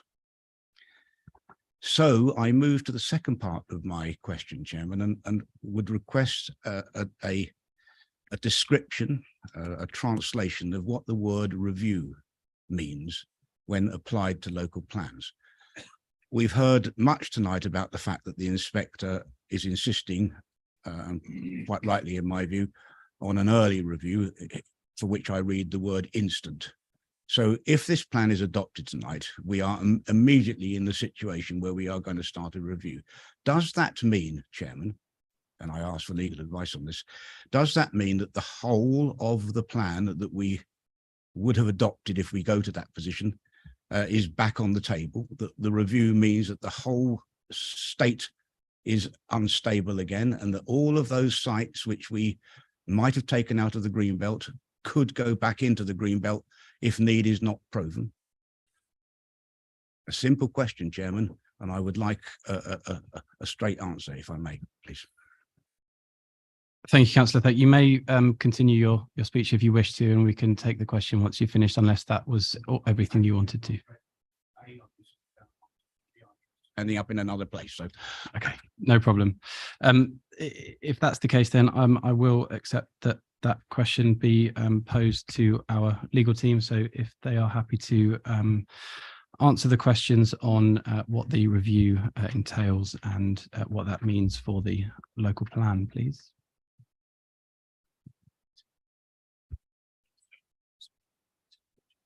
Yes, those.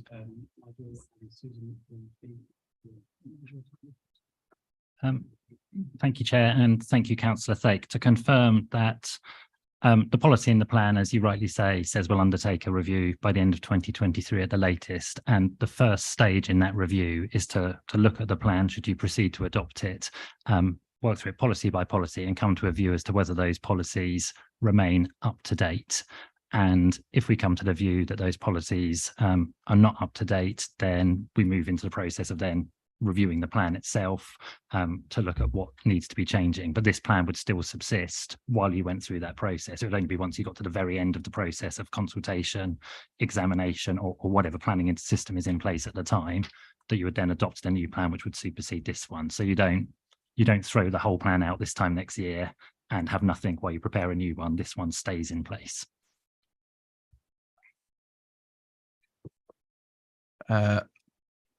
On this occasion, because you had so much time left, yes, you can come back with a short.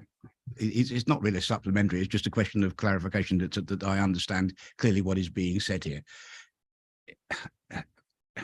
Essentially, if we adopt this plan, we have to have a plan in place, and it will remain in place until we adopt a new plan in real terms. Okay, but what I'm asking, and I want an answer to, anything that is contained in the current plan, let's call it that, the current proposal, is up for grabs again. The whole plan is up for review. We're not talking about picking and choosing bits that we can take out, bits that we can't take out. We review the entire plan and in essence go back to looking at every single policy, every single site, Greenbelt. If it's been taken out of the Greenbelt, it could come back into the Greenbelt if the circumstances warrant it.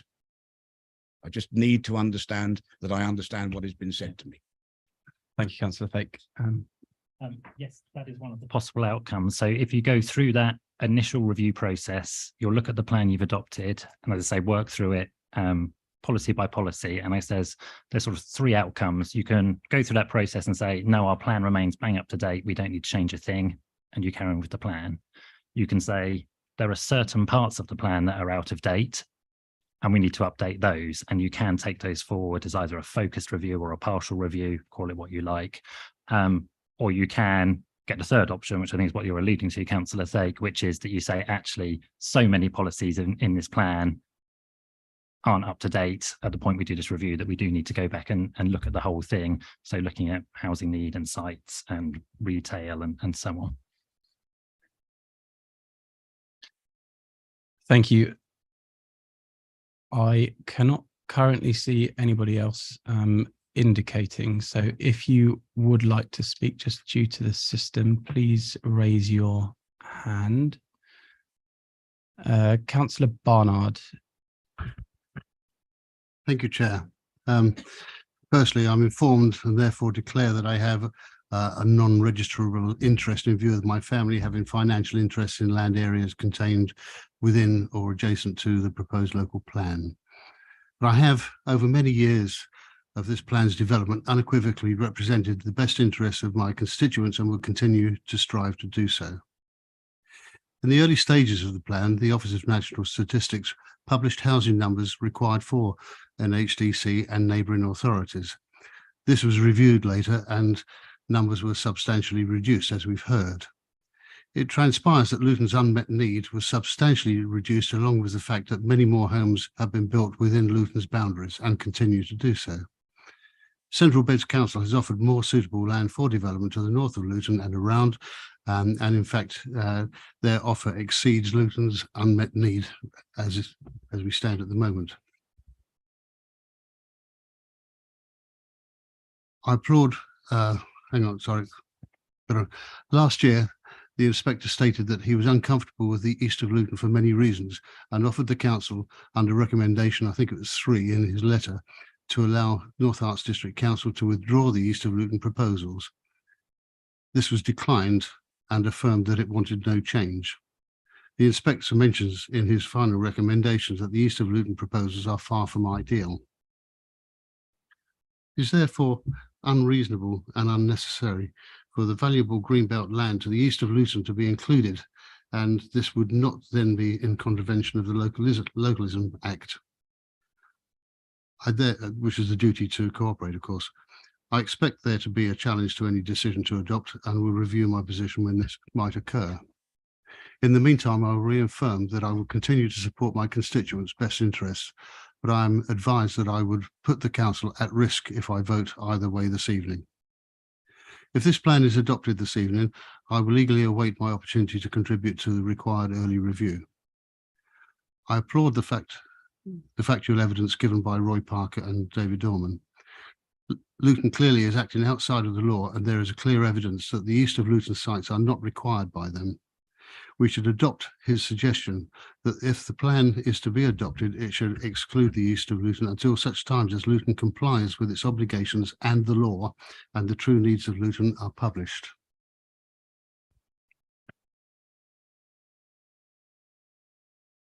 Sorry. I've lost track here.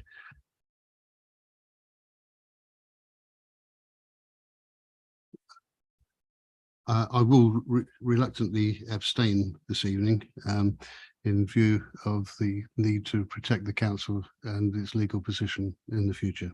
So that's all I've got to say. Thank you. Thank you very much, Councillor Barnard. Councillor Lucas, you indicated. Yes, thank you, Chair. Following on from Councillor Thrake's points, I just wanted to ask a couple of questions in terms, just to clarify a couple of things. The first is that if we do adopt this plan, what will the review process look like? Who will it go to? At what point will members have an opportunity to influence this review? And there are any specific timelines associated with the review of the adopted plan? And the second question is, just to clarify what Councillor Brown said about it's still subject to planning permission, and then it means that developers will still have to go through the normal planning process, and just because the sites are within the plan, it doesn't necessarily guarantee that they'll have access to those sites.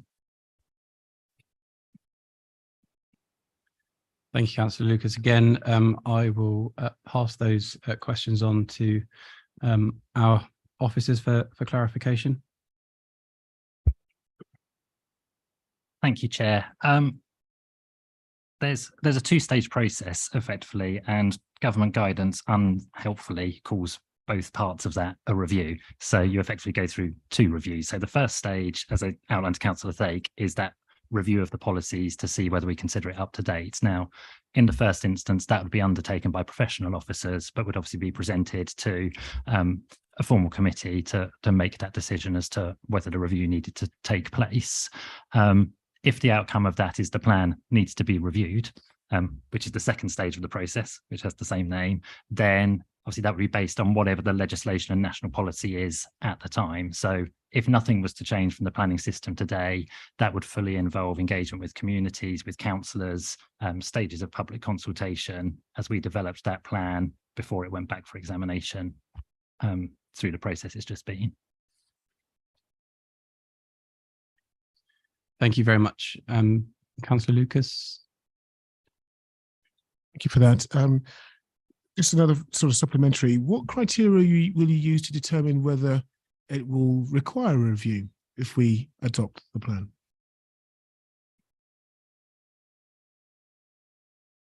A lot of that is outlined in the relevant policy. It identifies a number of issues that we will need to look at to see whether they remain up to date. But essentially, we'll be looking at things like, is it still in line with national policy? Because obviously national policy has been through several iterations since we put this plan in for examination. Is it up to date in terms of how long is left in the plan period?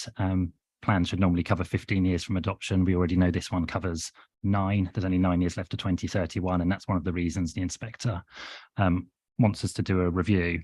And the policy and the supporting text is fairly clear. It does say sort of specifically in the plan that the presumption is it's likely that that first stage process will say we need to review the plan, but obviously we can't prejudge that sitting here tonight. Thank you very much. Councillor Willoughby. Thank you, Chair. Having read through the reports and listened to the speakers tonight, I would like to say that while there are parts of the local plan that may not meet the expectations or desires of some of the councillors and members of the communities through North Herts, we are left with a basic choice.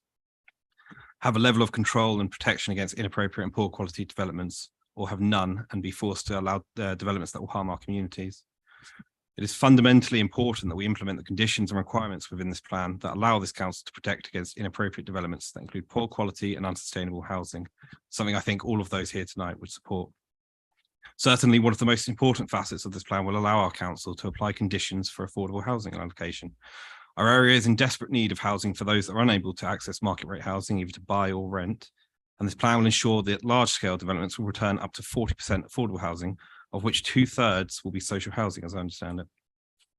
That this plan will also lay out a framework for sustainability to be built into developments throughout the district is an essential aspect that future-proofs our towns and villages at a time when the state of our environment is so present in our minds.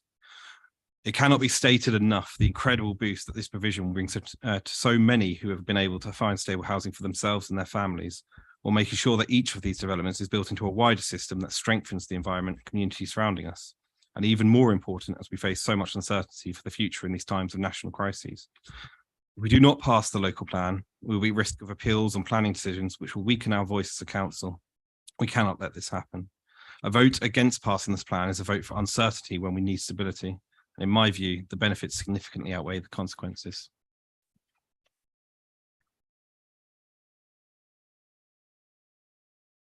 Thank you, Councillor Willoughby. Again, please could you raise your hand if you wish to speak. Councillor Morris. Thank you, Chairman. I completely understand the idea of a local plan in bringing some certainty to where houses are built and how many.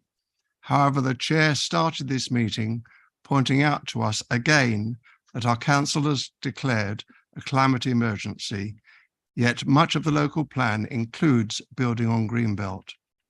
Whilst there is no Greenbelt in my constituency, Greenbelt was established in the 1950s to stop urban sprawl, maintain air quality in towns, and protect natural or semi-natural countryside.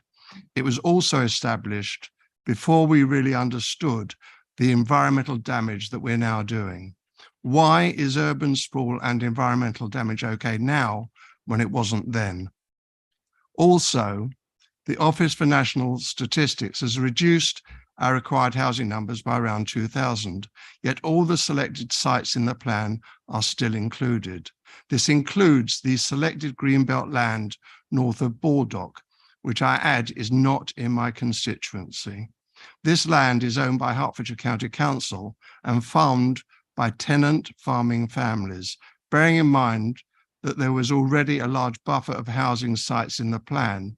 Why was this Greenbelt land not removed? It would have removed the threat of eviction from these tenant farming families. The fact that supposedly some further Greenbelt will be created for the loss of the original Greenbelt is no consolation. The urban sprawl and environmental damage will have already been done. Anyway, the plan is to be reviewed next year, so nothing will be safe, including Greenbelt. It's an illusion to think things will remain unchanged until the end of the plan period 2031. So far, without our local plan, virtually no Greenbelt has yet been approved for development. If we do have a local plan, the selected Greenbelt land will very likely all be built over. We do not need to destroy Greenbelt and evict tenant farming families that are living on this land. Thank you, Chairman. Thank you, Councillor Morris. Would anyone wish to speak? Councillor Billing. Thank you, Chair. I will be brief and I will be practical. My first point really is to thank all those members of the public who came to speak to us this evening. I think it's not an easy thing to do. We sit here in a council chamber debating possibly half our lives, but it's not so easy for other people. And I think they are to be thanked for bringing their thoughts to us this evening. But it was quite interesting to me that one of the speakers, the gentleman who'd put a suit on, thinking that we might be wanting to drink champagne in celebration of the decision we might make tonight. And when he said it, I thought nothing could be further from my thoughts than feeling that passing this local plan, which I believe we have to do, is a matter for celebration, because it's not. Because there's not a single councillor in this chamber who doesn't think that there are things about the local plan that couldn't have been better, that are wrong, that need changing, that need adapting. Nobody will be feeling at all triumphant if, when, as I hope we do, we pass the local plan. But for me, the practicality is that without a local plan, things can happen about which we have no control whatsoever. And with a local plan, we can have a review, we can amend things, we can take back control is a phrase that seems to be used quite often in politics these days. And this is just such a case where it's very important that we do so. So with no bells and whistles and excitement and celebration of any sort whatsoever, because everybody has views about where they live and where they want to live. Many of us have views about providing decent housing for many of our citizens who don't have it at all at the moment. It's with a heavy heart, but an absolute determined piece of practicality that I will support the local plan this evening in order to be able to have an effect on its future, review and amend it, but not through any sense of triumphalism. Thank you, Councillor Billing. Councillor Hoskins. Thanks very much, Chairman. I'd just like to follow up on that because a lot of my thoughts were echoed there. I'm hugely conflicted on this, not least because in my own area of HT5 and HT6, which I think have development shoehorned into inappropriate space. And also after this evening's presentation, concerns about east of Luton. But I take on board the fact that hopefully we can review that. I mean, I do understand through the process that government places huge obligations on local authorities to have these local plans in place. And this did start well over a decade ago, and it's been mucked around with quite a bit ever since. And as expressed at the presentations that were very welcome from officers, there comes a time to get off the carousel. This plan was substantially approved under the last administration, and opportunities to amend are now exhausted. So we are left where we are, as has been said with the two options. My damned if you do, damned if you don't feeling is informed by the first principle of planning again, which was at the workshop, which said planning ensures that the right development happens in the right place at the right time, benefiting communities and the economy. But then conversely, you get the MPPF, which says where there are no relevant development plan policies or the policies are out of date, permission should be granted unless the application meets specified levels of harm. And also, authorities without a local plan or a 5-year supply of housing must consider applications more favourably. Applications that come forward post-local plan adoption, as Ruth Brown said, still need to go through the process and can be refused at committee if there have been substantial changes to circumstances. If and when applications come in with a local plan, there may be some room to insist on conditions through supplementary planning. If there is no plan, then applications will more than likely go through on appeal, given the government's current views and their insistence that all local authorities must have a plan in place by December of next year. Like so many others, I wish we weren't starting from here. I don't particularly like it, but there are huge concerns for the district if nothing is in place. But I would urge us to get on with the review really fast. If you adopt it tonight, start the review tomorrow, please. Thank you. Thank you very much, Councillor Hoskins. Councillor Plater. Thank you, Chair. I would like to echo basically the comments made by Councillor Billing earlier. I don't think tonight as a council that we really have a choice other than to adopt this local plan. And I agree with councillors who have said that this is a fundamentally flawed plan, because in a lot of ways it is.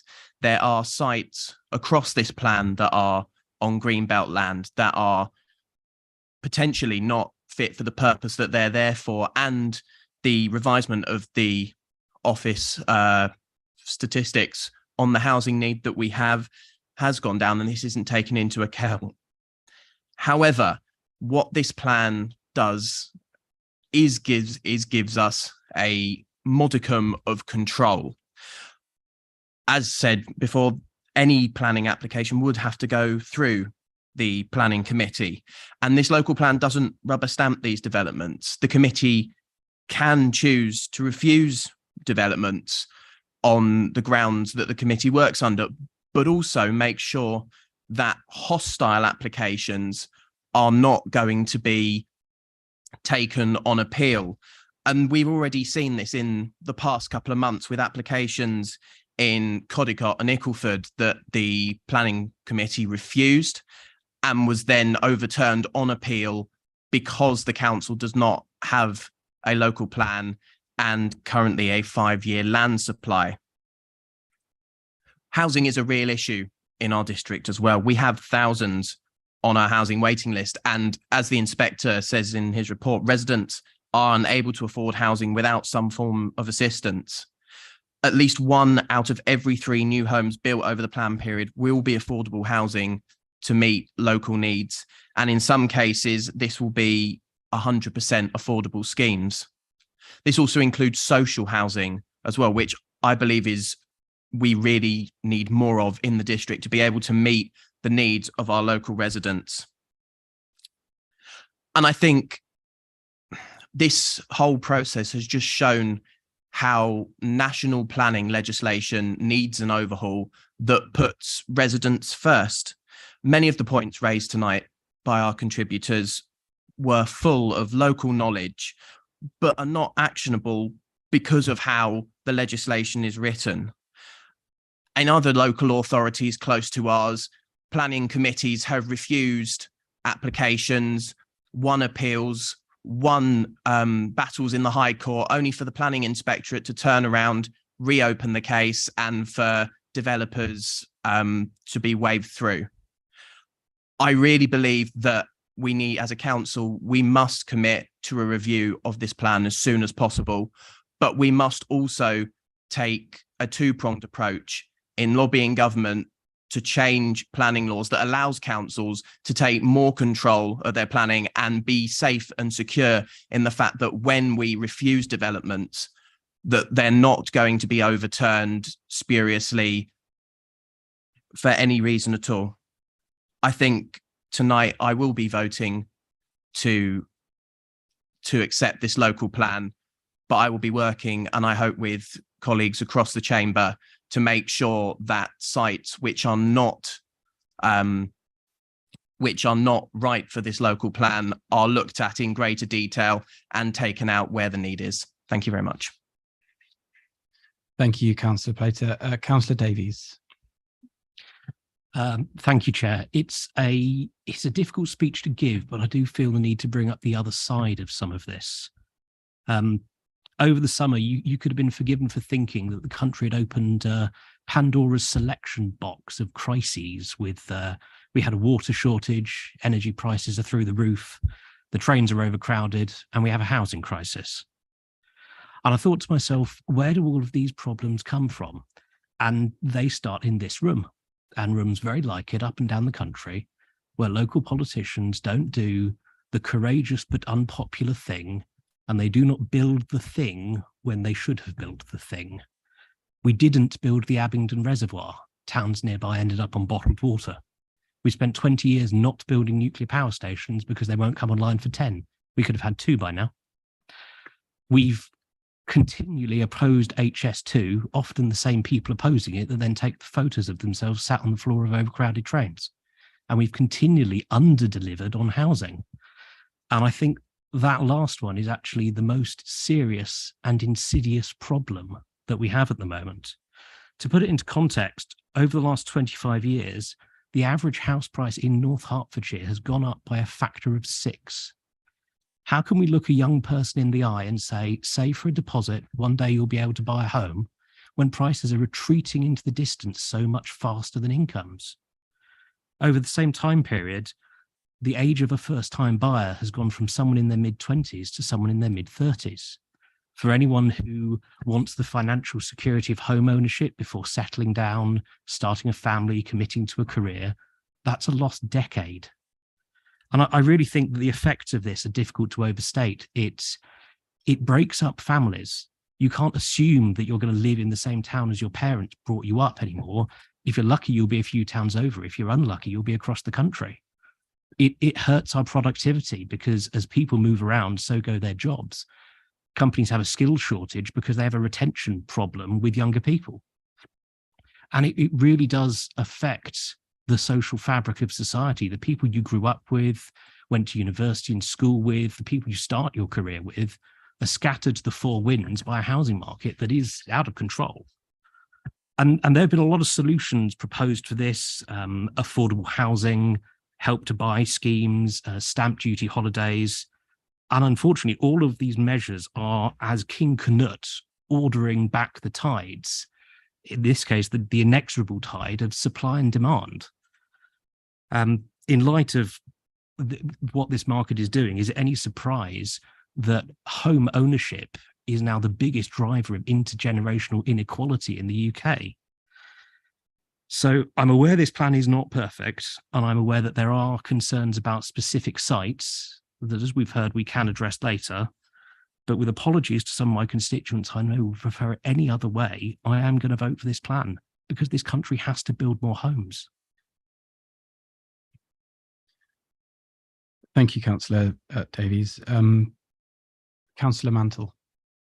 Thank you, Mr. Chairman. At the risk of repeating what I said 5.5 years ago when this plan was originally submitted, there's a lot in the plan which is nothing to do with individual sites, and we must not throw those out with the whole of the plan, as we would like to bring up to date our way of treating. Take one example, the environment.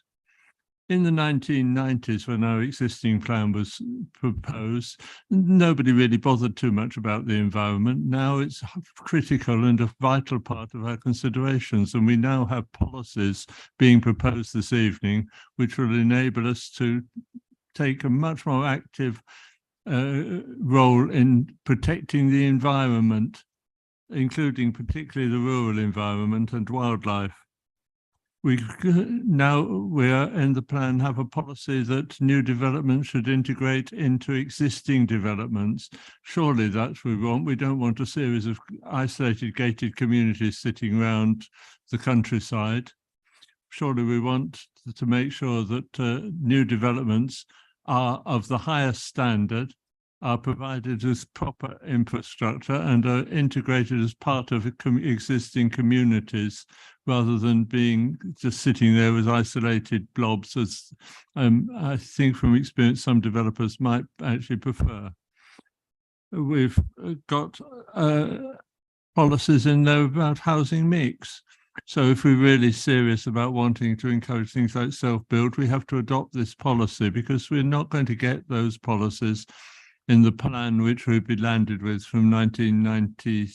Well, it's 1993 probably on sites, and 1996 technically. It's a rather long time ago to have policies. Things have moved on. People's views have changed. This council's views have changed. So I urge the council not to throw out all the good things in the plan because they don't like one or two of the sites which are being proposed.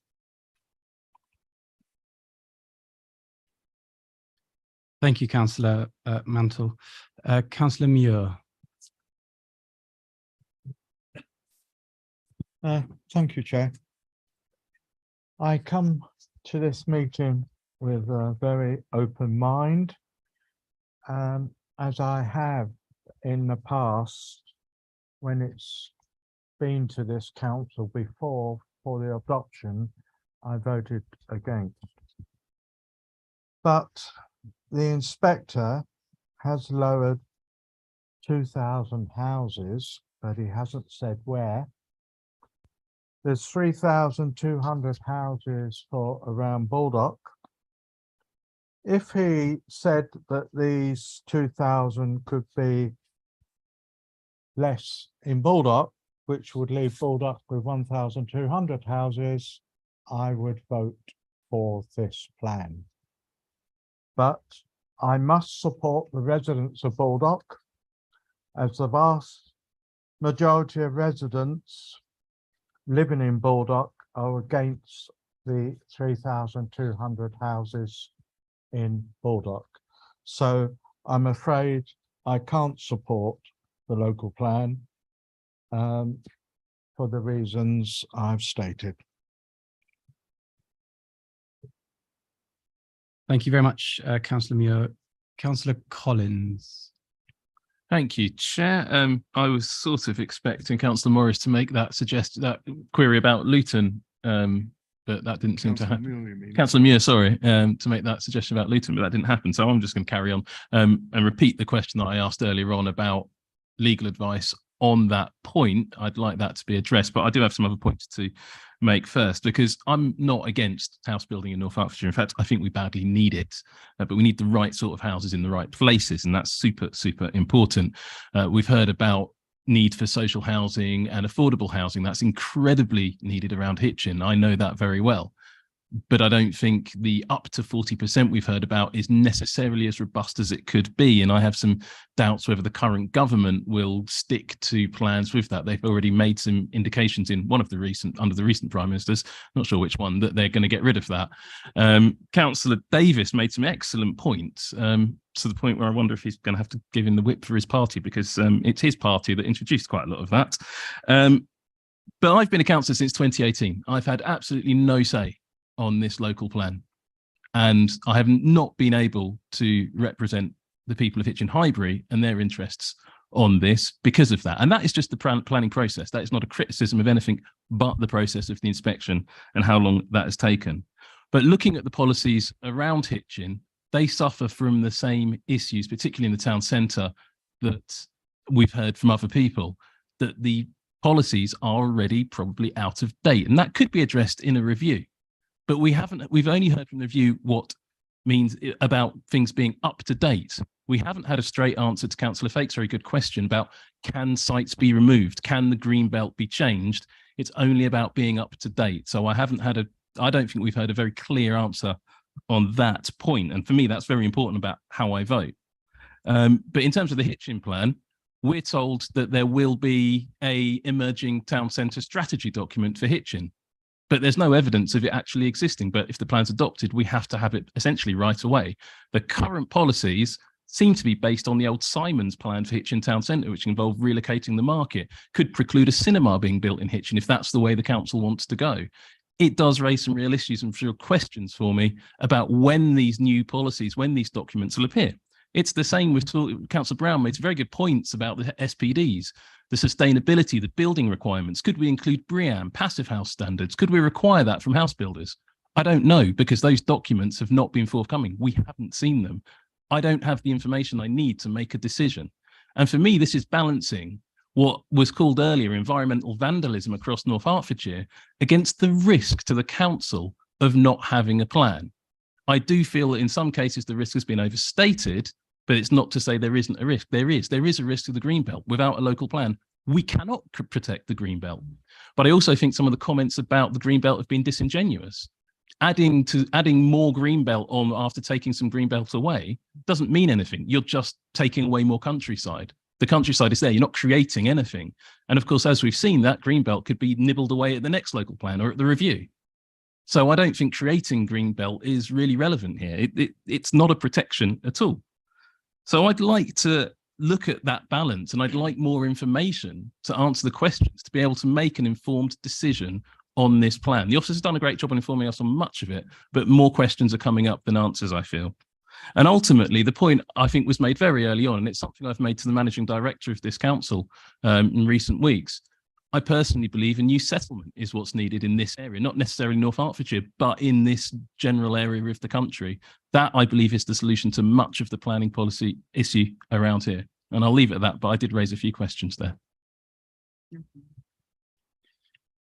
Thank you very much, Councillor Collins. Are officers clear on the questions that Councillor Collins asked, or would you like him to succinctly?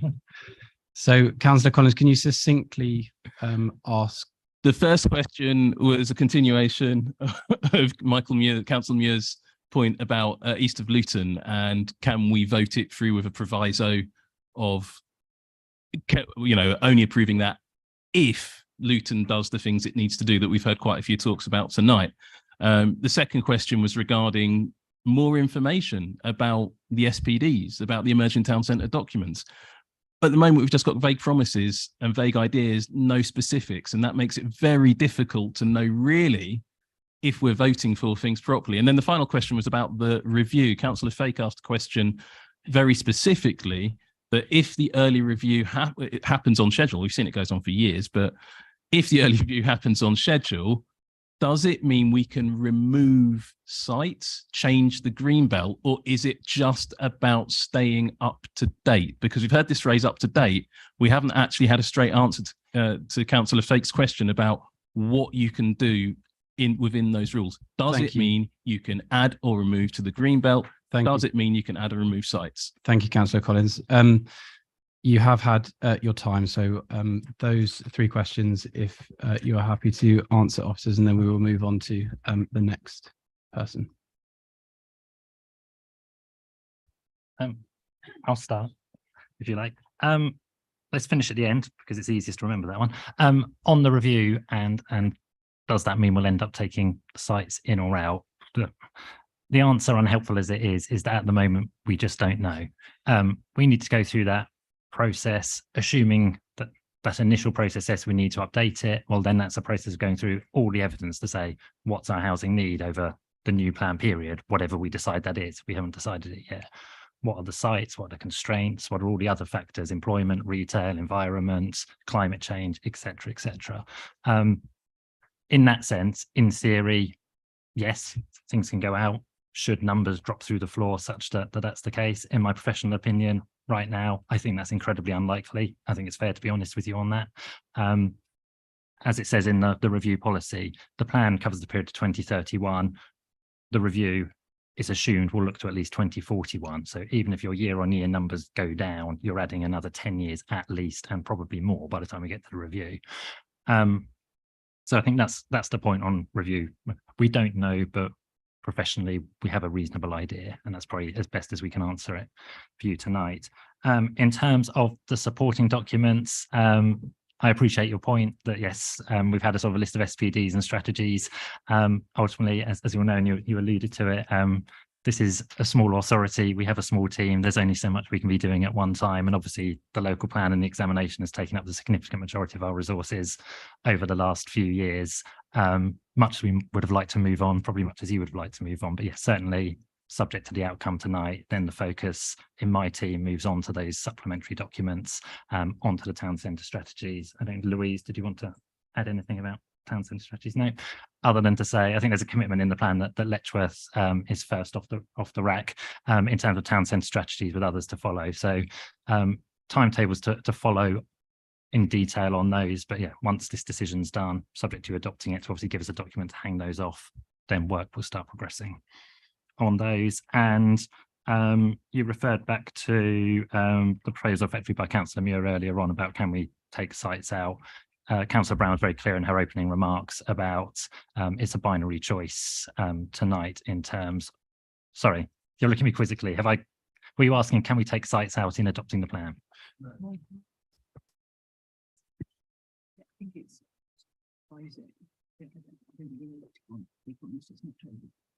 Could you clarify? So are you asking for some sort of proviso within the plan? So you're saying we keep Luton in. The question was raised by some of the speakers this evening. The question was raised by Councillor Muir about the east of Luton sites and whether they could be accepted on the proviso that Luton does what apparently it's legally required to do. And that was the question, whether that is permitted within the scope of what we're doing tonight. No, I don't think that is. I think that would go above and beyond the sort of change you might be able to make, because it would be a change to the policy that's in the plan that's been found sound by the inspector. Thank you very much, Nigel. Councillor Hinchliffe. Am I going yet? Thank you, Chair.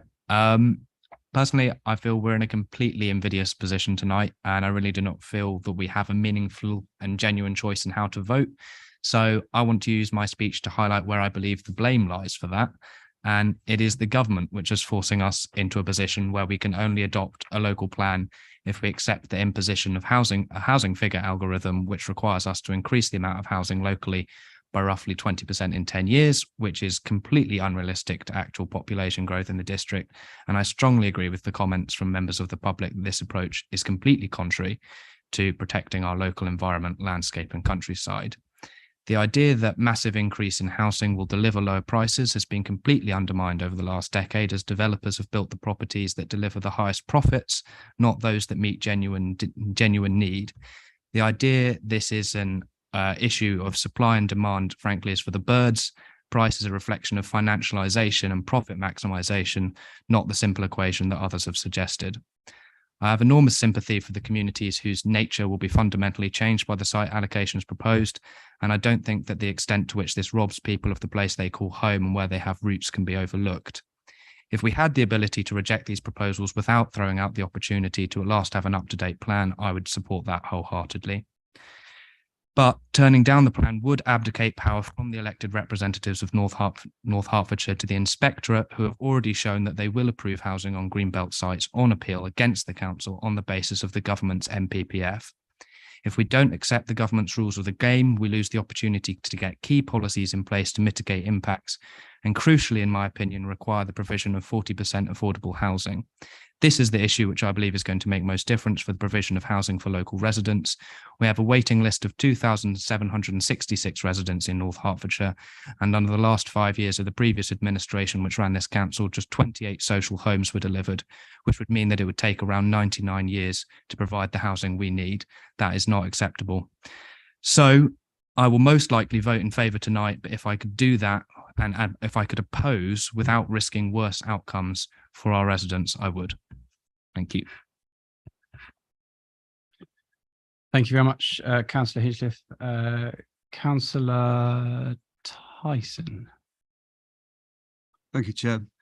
I just wanted to say a few brief words from the perspective of someone who sits on the planning committee and month after month has to make judgments on applications with a kind of sword of Damocles hanging over our heads in a way, as has been raised just earlier, that the chronic shortage of land supply that we're suffering means that most developers know that they'll probably get away with an appeal. And it means basically that we're quite constrained in our decision making, and maybe sites are being approved which we wouldn't wholeheartedly wish to see developed. I can think of examples where we've lost appeals at Codicot, which was actually an application site, so perhaps not the best example, but at Ashwell, for example, a truly awful application, in my opinion, on a site that was turned down 3 times by the planning committee at various years, turned down on appeal twice, and then the 3rd time, the appeal inspector approved the application on the grounds that we needed the houses so desperately, even though to all intents and purposes it was an application that should never have been approved, in my opinion. And this kind of pressure that we're under will just continue unless we have a plan that means that this sort of predatory development is deterred and we can concentrate on sites that we know what we're dealing with, and we can look at strategic planning, master planning. Many of the sites that are in the local plan are in the planning process already, and I think it would be very difficult to stop all of that. I don't think realistically we're going to see a situation where most of those sites don't go through the planning process and come to committee anyway.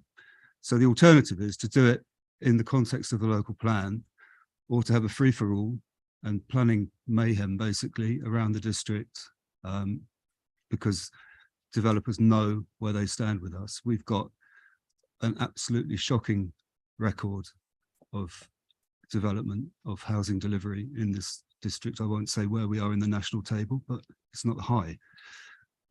So I'm with a very heavy heart, I think I'll have to vote to adopt this plan tonight. And I am a big fan of the countryside. I think it's lamentable that we're losing greenbelt sites, but I can't see an alternative at the moment. Thank you. Thank you, Councillor Tyson. Councillor Dennis Harburg. Lovely. Thank you very much, Chair. I think it would be appropriate at this point to firstly thank all of the officers who've worked over the very, very long period of time to get this plan developed and to this stage in the process, but also those members of the previous administration who worked incredibly hard, visited multiple community centres, often when it was quite difficult for them to make presentations and to engage with community members on the sites that were likely to be included within this plan. I think it's been said at pretty much every meeting that I've been to since the very long evening we had at the Leisure Centre a couple of years ago that this plan is not perfect. I think that every single person in this room is aware that this is not the perfect plan. There are absolutely things that we wish were better, but equally it's very difficult for us to achieve those high-minded objectives. What we can't do is what we know a lot of our communities want us to do, and that's to remove certain sites, to edit, to make those significant changes. All we've got left are those minor amendments, which we, if the recommendations tonight are passed, will be delegated to the relevant exec member and officers. We're faced with a binary choice. We know that. We keep repeating it. This is a yes or no. There is no grey area left anymore. It's black and white time. And there are significant risks if we don't proceed with this. We've heard a number of times about various hostile developers. We can look across the road from this building at what's happening on the Jackman's estate as well, where another development is going ahead, which we have not been able to hold to the high standards that this council wishes to see for properties built to serve and meet the needs of its people. Much has been said around the green belt. I absolutely agree that if you take land out of the green belt, it's not really adequate to say, okay, well, we're finding this additional area that we're going to allocate as green belt. It's all countryside. Some countryside is being put aside for development. But what we are doing is trying to maintain community cohesion and to ensure that urban sprawl is minimized and that the principles remain in place. And I think that increasing the green belt within the plan by a factor of 4 is probably a reasonable and sensible objective. And to my mind, that's not sufficient grounds for us to throw the baby out with the bathwater. I'm pleased that the 40% affordable housing that was introduced by colleagues sitting to my right remained within this particular local plan and is going forward. Could we do better? Yeah. Do we want to do better? Yeah. Government, if you're listening, we need you to actually change your approach to this because it's currently not adequate. What we are also thinking about as well isn't just the houses that are being built, it's those other things that flow from this plan, town centre strategies. If we do not have the local plan which provides the framework, we cannot hang the strategies around Baldock, Letchworth, Royston and Hitchin from that. We need to know where the growth is in order to determine what we need to do with our town centres. You can't put a cart before a horse and expect it to run. In respect of new settlements as well, I hear what Sam is saying. And I think if the updates that we have from the Herts Growth Board come back, he will be aware that there is a work stream in that place, which is looking specifically at developing a new settlement somewhere in North and East Herts. However, that is an extremely long-term project, and it in no way is going to meet the very immediate and pressing housing crisis that exists within North Herts. Colleagues, I don't think it's acceptable that we have a local plan that dates from when I was at primary school still. I think we desperately need a local plan that is fit for purpose. You can reflect and ask yourself, is this plan that is imperfect fit for purpose? But then again, think about this. We have the opportunity to start reviewing that plan and to work through it line by line, policy by policy, as Nigel has said, in order to begin creating something which is going to be better. A lot in the world has changed since this plans process began. A lot is potentially going to change even within the next 12 months, perhaps so even within a 3-month or a 42-day period. Who knows? But we can't do that good work until we get this done. I don't want to see any more hostile and predatory planning applications in this district. I do want us to get our master planning documents sorted. I want us to get our supplementary planning documents out there. I want us to be building quality, affordable homes for the people of North Hertfordshire where they are most needed. And I think that the best way to get us down that road is for us to grin, bear it, and get this plan approved, and then get to work. Thank you very much, Chair. Thank you, Councillor Dennis Harberg. Councillor Nolan. Thank you, Chair. I'd like to echo comments from a number of other councillors tonight, particularly around the need for social housing within our district. I represent a ward where that need is particularly high. As has been pointed out, very, very few social homes have been provided within the plan itself. We have obviously the 40% affordable housing, and within that, up to 2/3 of that being social housing. That clearly is a massive improvement on the position we have now and will help so many across the district. Just another point as well, coming back to something that Councillor Billing raised earlier in terms of taking back control. I know it's been mentioned about the reduction in the number of homes that need to be delivered on this plan without a reduction in the number of sites. Presumably then that is up to us as councillors, as members of the planning committee, to determine where those homes can be, where those homes can be reduced in terms of the numbers currently, and to make sure those developments are the correct ones. This plan will allow us to do that and actually provide a better way of delivering those homes in the environments they need to be in. Thank you, Chair. Thank you, Councillor Nolan. Councillor Munser. Thank you very much, Chairman. And I'm really quite pleased to have the opportunity to speak in this debate, which, as we all know, is of paramount importance to the future of our district and the communities within it. And having reviewed the document and indeed listened and heard to the comments made by colleagues and indeed the members of the public here this evening, something which flows through this debate is that this plan isn't perfect. And I must say, one is inclined to agree with that view. Now, I'm proud to represent the thriving rural communities of Kimpton, Peters Green, and Blackmore End. And like I'm sure every member in this chamber here this evening, the first thing I did when I received the updated local plan was to assess the impact that it would have on my ward. And it is my opinion that any further development which is proposed in Kimpton, Peters Green, and Blackmore End, which is not contained within this local plan, would be completely unsuitable for a number of important reasons, including a lack of infrastructure, limited amenities and services, severe flooding issues, as well as the untold damage which would be caused to both the environment and the landscape of rural Hertfordshire by the size of development seen and proposed elsewhere across the district. Now, we all understand, and it's been acknowledged many times this evening, that this plan has a significant impact on the Greenbelt. And therefore, I think it's important that we take a step back and we consider the reasons and the principles for why the Greenbelt was introduced in the first place. And that was because it was introduced in order to contain towns and cities, to prevent urban sprawl, and protect the unique character of rural communities. So whilst this plan enhances the much needed protection for the Greenbelt in Kimpton, helping to preserve the character and fabric of the rural communities I'm proud to represent, there are instances within it which, in my view, run roughshod over those fundamental principles. I mean, all one needs to do is look at the proposals for Codicot, for Nebworth, for the east of Luton. The proposals for the east of Luton will see 2,100 homes built in and around Cockenhoe. Now, that's not for North Hertfordshire's housing need, but it's for the unmet need of Luton. So yet again, Luton's gain is Hertfordshire's pain, because this development is going to put increased strain on our public services, particularly our highways, our constabulary, and in our schools as well. And in Nebworth, the development of 600 homes is being proposed, whilst in Codicot, that number is 315. Now, the majority, if not all, built on Greenbelt land.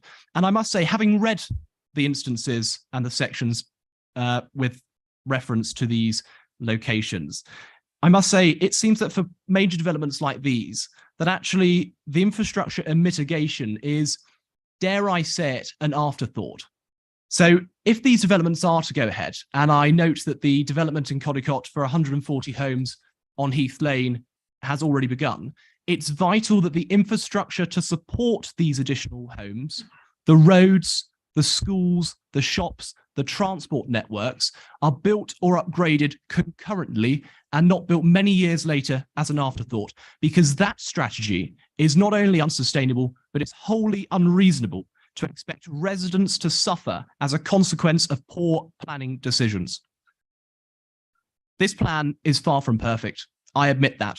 And whilst I understand the plethora of reasons for members who may be contemplating voting against it, I, with a heavy heart, will be voting in favour, simply because the alternative of having government inspectors and developers being the ones who decide on development and change within our communities is not something which is in the best interest of our constituents, our communities, and our district. Thank you. Thank you very much, Councillor Munser. It's been indicated to me that some may wish to take a comfort break. So could I please ask those who wish to make a contribution to the debate and haven't yet to please raise your hand? Okay, there are still a number of you, so we will take a short break. However, it's going to work slightly differently to a normal break. So I'm going to adjourn the meeting now, but please stay seated so that I can explain what's going to happen. And let me know when we are off the live stream. So due to, are we...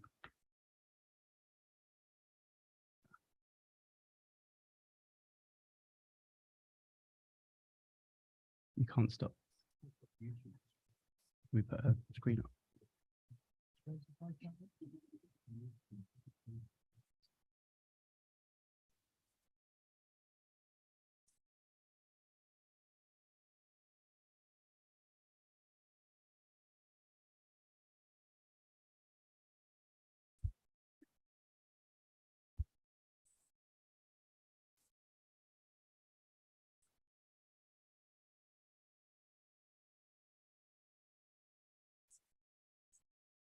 if I could ask members just to remain seated for now and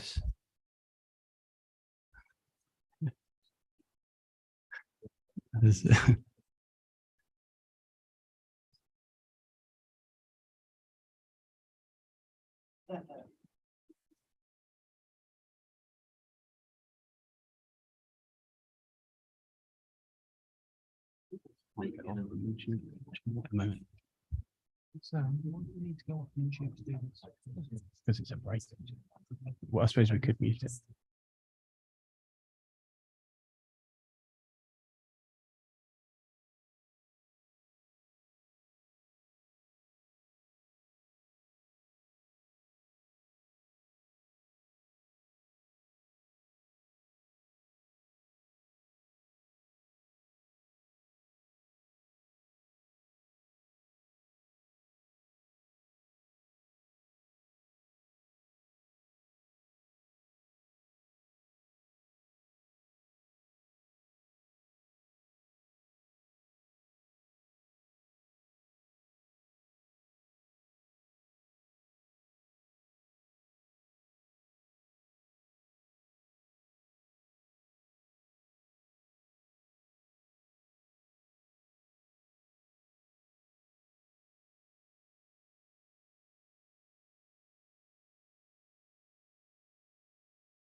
Yeah. Thank you very much. We are now back live on YouTube. So we will continue from where we left off. Thank you to all members of the public and members who followed my instruction. The next up will be Councillor Albert. Thanks, Chair. And of course, I will try and be brief. I don't know why that gets a laugh, but I think I can remember this a journey that not long after I first joined the council, we discussed the local plan. I'm not going to go through all of the last 6 years. In 2017, we discussed it, and I voted against the local plan. I think for many of the reasons that members of the public, and I was really struck and thank members of the public for their contributions this evening. And I think they were, some really telling contributions, and I think some really important points to make. I mean, in advance of this meeting, I mean, I took up with my colleagues, Councillor Billing and Councillor Hoskins, took up an opportunity to do what was a very pleasant wet tour on a Sunday morning with Councillor Nash around Nebworth and see the sites there, see the flooding, see the green fields, and see the problems around infrastructure that is there around some of the Nebworth sites. And I think that, and some of those points were highlighted by members of the public as well. And thank obviously Lisa for her time on Sunday. And I think it's important obviously for councillors to see what the impact of the way that we might or might not vote this evening, and to go and look at those developments, not just the ones in your own area. I think it's important to look at that broader picture. As chair of the Hitchin committee, I was very keen to welcome, and obviously we had Phil here earlier on to talk about the issues with some of the developments in Hitchin, and I know that Councillor Hoskins obviously also mentioned those earlier on, and I think I share those concerns. But ultimately, I still feel I've got to look at this plan and look at this in the round. And it is about, I think, and I suppose counterintuitively in a way, the best way I think that I can help and help protect some of the sites that maybe, and I agree that some of those sites I don't think now should be in the plan, but I do think actually the best way that I can help to protect some of those sites is actually to vote for this plan, and to vote for this plan to give us some of the protections that are in there, some of the additional policies that I know that Councillor Mantle and Councillor Plater mentioned, and it was, I can certainly recall back several years ago, it was really welcome that Labour amendment was around affordable housing, was accepted cross-party and was welcomed by the administration. And I think that's something I hope that actually here councillors will be able to work together, whatever we decide tonight, because I think there is a lot of shared, whichever way you vote, there is a lot of shared views, shared opinions around the plan, around the sort of things that we want to see for our district, the kind of environment we want to see for our district. But as I say, I think to conclude, I do feel that on balance with the choices that I think the Councillor Brown set out what seems like a lifetime ago now at the start of this debate, I think those are the things that we are faced with, and that is why I will be voting to support the plan tonight. But I would say that review and the town centre strategies that we need from it, and we've got an exciting project around Churchgate to develop that needs a town centre strategy for Hitchin, and the town centre strategies for our other towns across the district. But that if we don't have our local plan, we won't be able to do those things. So I would urge colleagues, that to think, I think carefully, but I think to vote yes tonight when we come to our decisions later on. Thanks, Chair. Thank you, Councillor Albert. Councillor Nash. Thank you, Chair. So as councillors, we are in a very privileged position with the opportunity to enhance or destroy the environment for generations to come.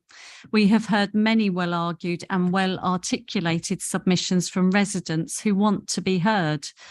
We have a duty as elected representatives to listen to them and to consider them as part of our decision-making process. Any development should be meeting the needs of the local residents and improve their environment, not make it worse.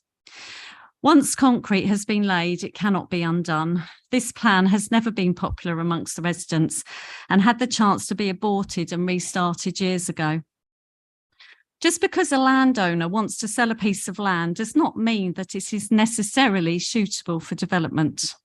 The council should be actively seeking brownfield sites in order to preserve the environment in North Herts for the residents who they are accountable to. As a council, we have agreed, as we've heard several times tonight, that we are in a climate emergency. Although I do really struggle to see how it applies to this legacy of a local plan, especially at this time when the environment is such a concern to everyone on the planet. And I still have several concerns. I think the argument about increasing the amount of greenbelt is ludicrous. How can we be deluded to think that we can use that as an excuse? We are significantly reducing the amount of open space.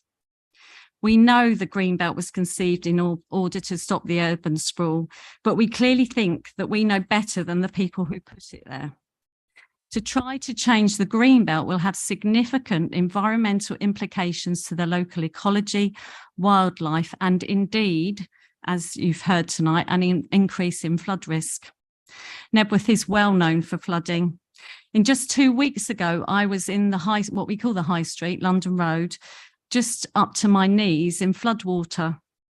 I'm 5'7". 2 shops at the time were breached in floodwater.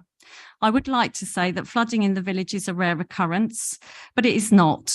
Nebworth is known to flood. Just last night, one of the residents told me that his garage gets flooded every time we have heavy rain, and he lives halfway up a hill. Another resident on a different hill said there's something very similar, and his property has flooded so much that he's had to put a French drain in. He's actually up Swangley's Lane, which is next to one of the proposed sites, and it's known as Swangley's River because of the torrential flow when it's raining. We can talk about flooding, but it does keep happening in Nebworth. Several areas are well known to flood throughout the village, and it is all very well putting in mitigation to prevent flooding, but that mitigation needs to be maintained or it will not be effective. Flooding is serious for those people whose houses are flooded. We have had houses in Nebworth where people have had to move out. And it doesn't take a rocket scientist to understand that if you put concrete down in an area where there is a high risk of flooding, that it will only get worse. To put concrete down in an area that is known to flood is completely mad. The proposed local plan does not address transport and traffic difficulties. For example, Nebworth has a system of medieval roads with 2 good examples of badly designed estates with single point entry and exit.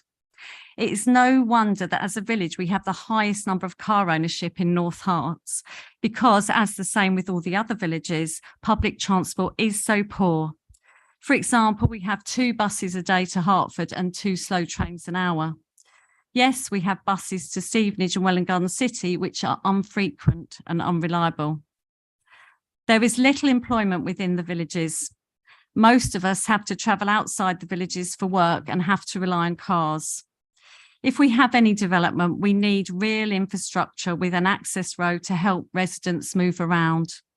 The main road through the village is currently the main route that is used to bypass the A1 when it is closed, which is much more frequent than you'd imagine, with residents having to queue quite literally for several miles to get home. We know from the 2021 RAC report on motoring that we will rely more on our cars now than ever since the pandemic. We also struggle with insufficient primary school places and GP appointments, for example. There are no long-term economic benefits to the areas. Neither do they take into account the cumulative impact of other developments. Councillor Nash, can you bring your comments to a conclusion, Oh, please? sorry, have I run out of time? You have. Oh, I'm sorry.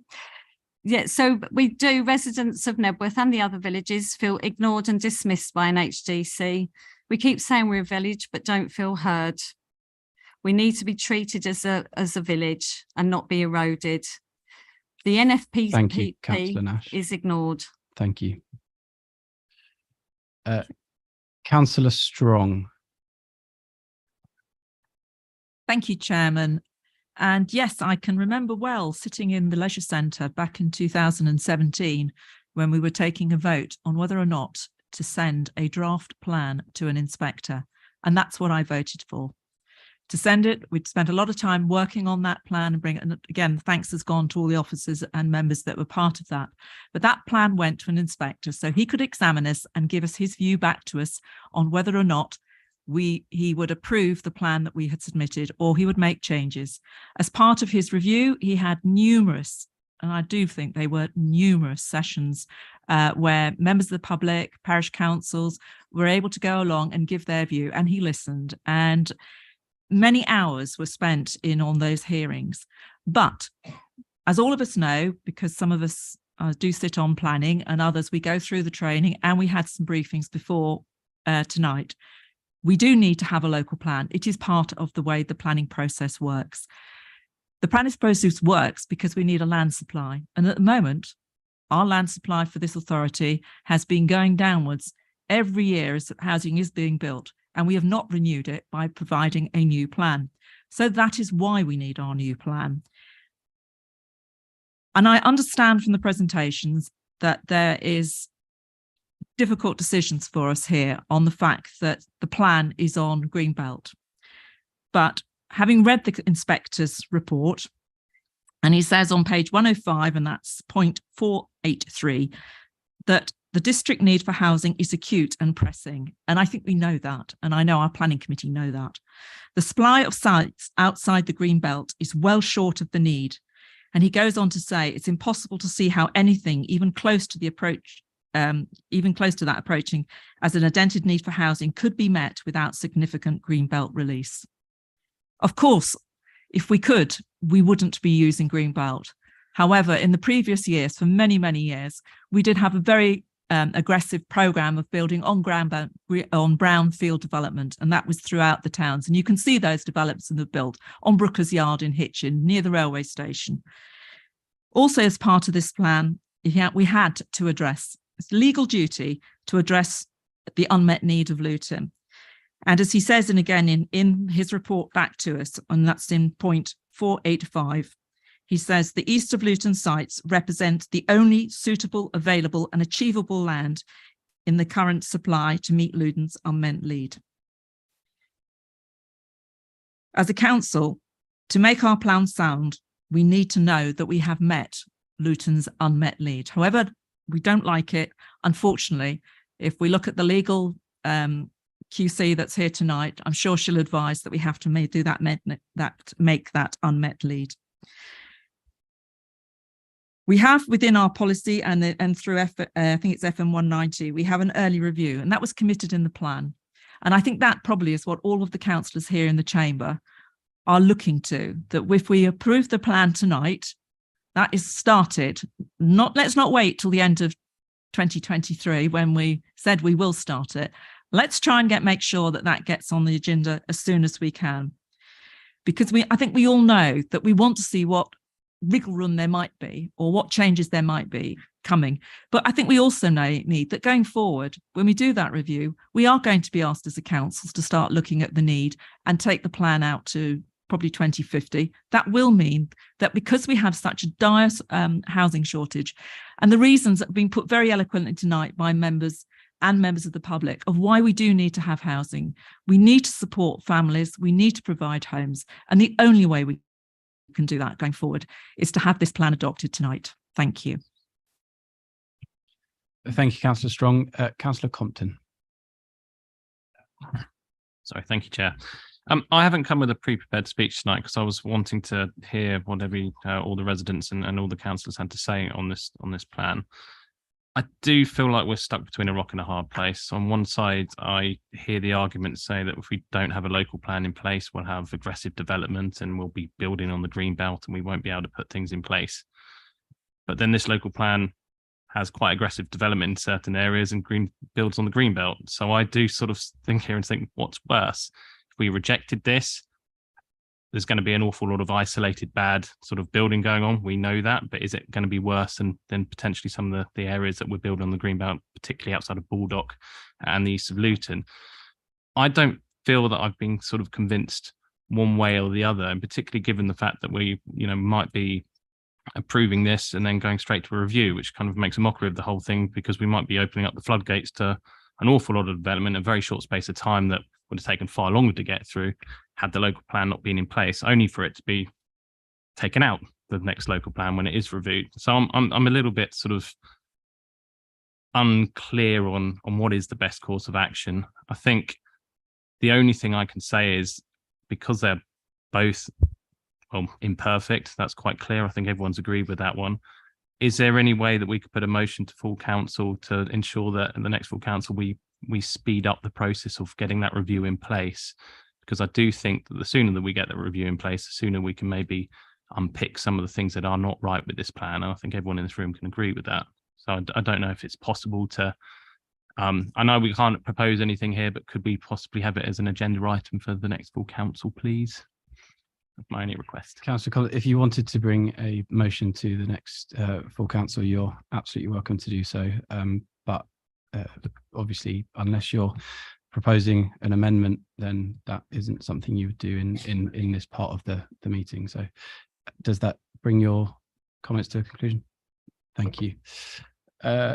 Councillor Denslow. Thank you very much, Chair. Very quickly, conscious of time, I think, as so many colleagues have said, we cannot make the perfect be the enemy of the passable. And I fully agree with what Councillor Collins said about we can't protect the green belt without a local plan. And so I will be supporting this act. Thank you very much. Very succinct. Councillor Levitt. Thank you, Chair.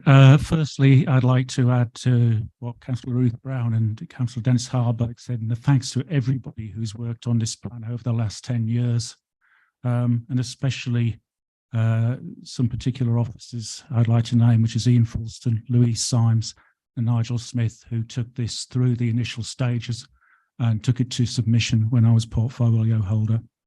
Also, thank you to everybody who's contributed by making submissions and everything to the inspector, all those members of the public who've had the chance to do that. The purpose of the plan is to shape the future of North Hertfordshire. And I've always said right from the beginning, it's not perfect and it never will be. As Councillor Plater said, when we compile it, we have to stick to the rules. We can only compile it one way. So it's never going to be perfect. It will evolve as needs demand. It will be reviewed. It will take in new legislation. It's also not just about sites. We've spoken a lot and we've heard a lot of speeches tonight about particular sites and particular places. It's not just about that. There's 9 strategic policies contained within a local plan, covering everything from transport, design, to the natural environment. But the biggest part, of course, is, and I'm not going to use the word housing, I'm going to use the word homes. This will provide 23% more homes in North Hertfordshire over the planned period.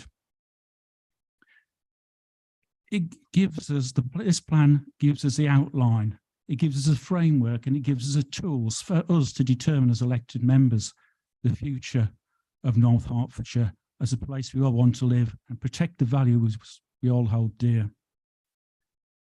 It's for you and the future generations, this plan. I would ask all members to support this plan, and we can take it forward and we can do this for North Herts. Thank you, Chair. Thank you very much, Councillor Levitt. Councillor Jarvis. Thank you, Chair.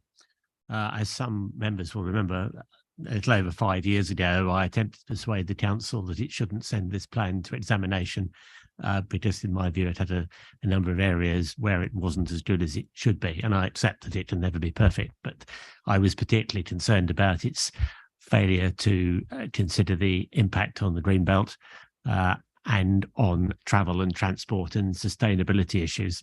And I regret that I was not successful in convincing the council that it should spend more time on looking at those matters.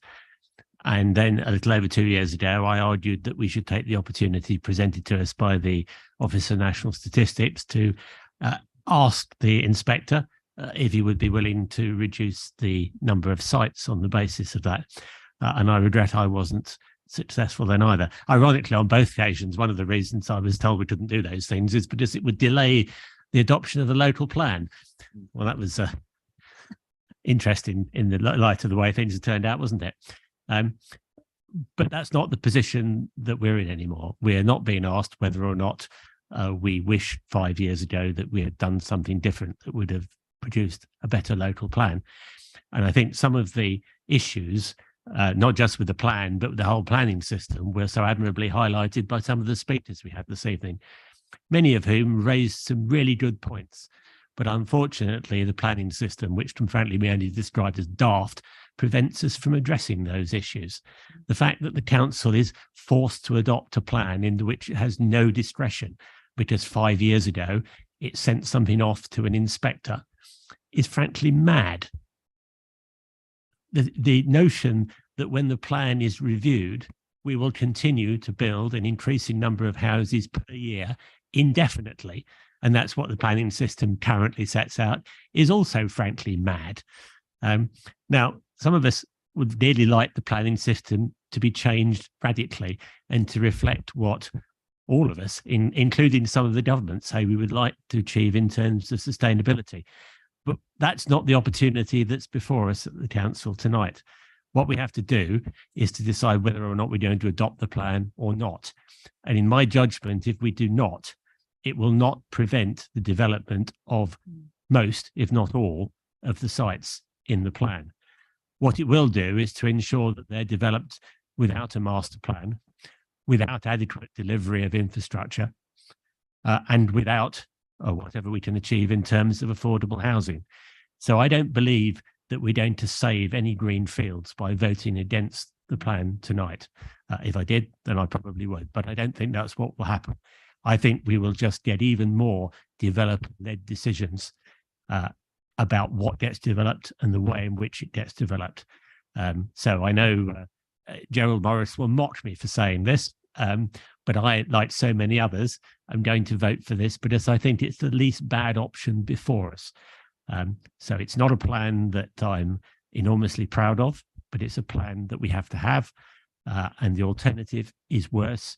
And I believe that the best thing we can do for our communities in those circumstances, even though many of them won't thank us for it, is to vote for the plan this evening. Thank you, Councillor Jarvis. Councillor Prendergast. Thank you, Chair. I think I might be the last speaker, so I'll keep it relatively brief. Thank you firstly to officers and also to the members of the public who made some very, very valid points and raised some very valid concerns. I think it's been said a million times, but I'm going to echo it anyway. This is far from a perfect plan. And residents and members of the public raised some very valid concerns relating to the Greenbelt. However, as the exec member for housing, I am very keen to see more affordable housing, particularly social housing, and this plan does provide that provision.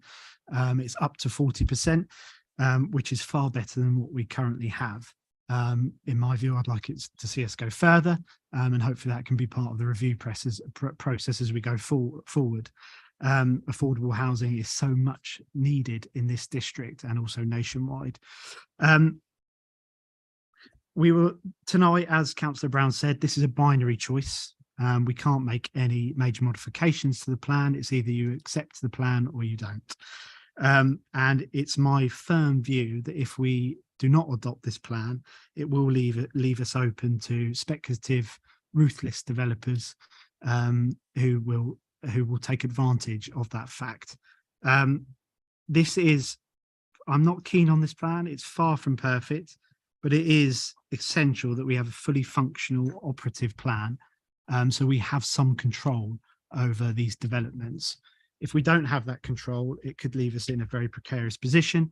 And for these reasons, I will be somewhat regrettably voting to adopt the local plan. Thank you, Chair. Thank you very much, Councillor Prendergast. At this point, I don't have any more indications of anyone wishing to speak, but if there is anyone, please raise your hand or press the button. Is there anyone on the buttons? No. Okay.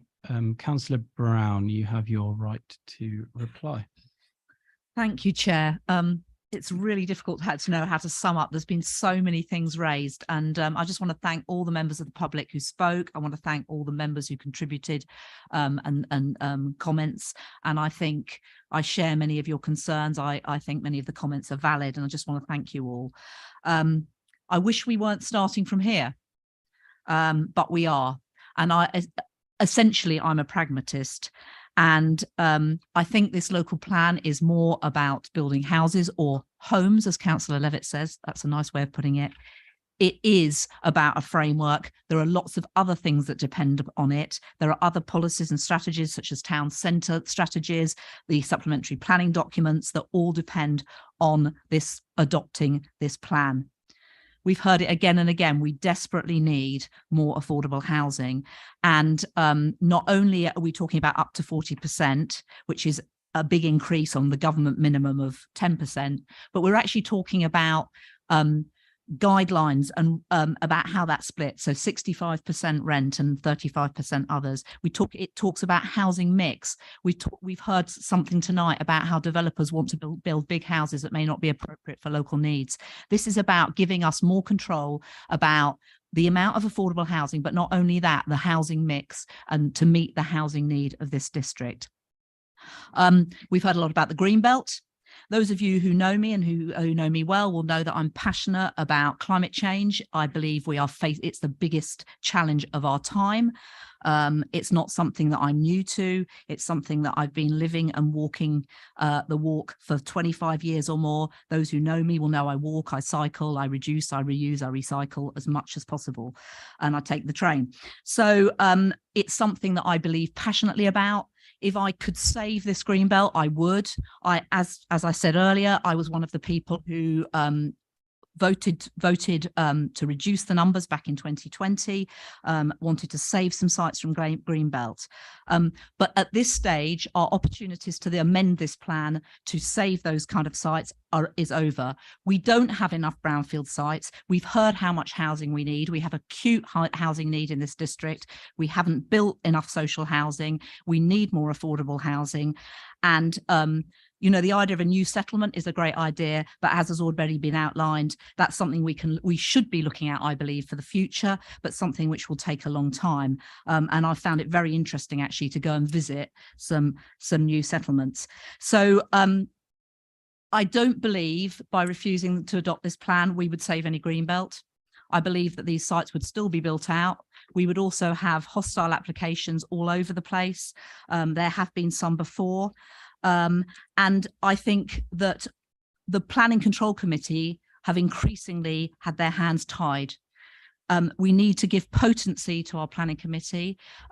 We need to give back control to our planning committee, that they can demand higher standards of sustainability, design, biodiversity, developer contributions, affordable housing. And this plan gives us a framework to do that. It will drive up standards. I agree that an early review is a good idea. I think it will enable us to update and improve it and make it fit for purpose for the next 15 years or more. And also we will obviously need to be starting on the process for the next plan as soon as we can. So I would like to say on all those notes, this plan is not perfect. It's been said again and again and again tonight.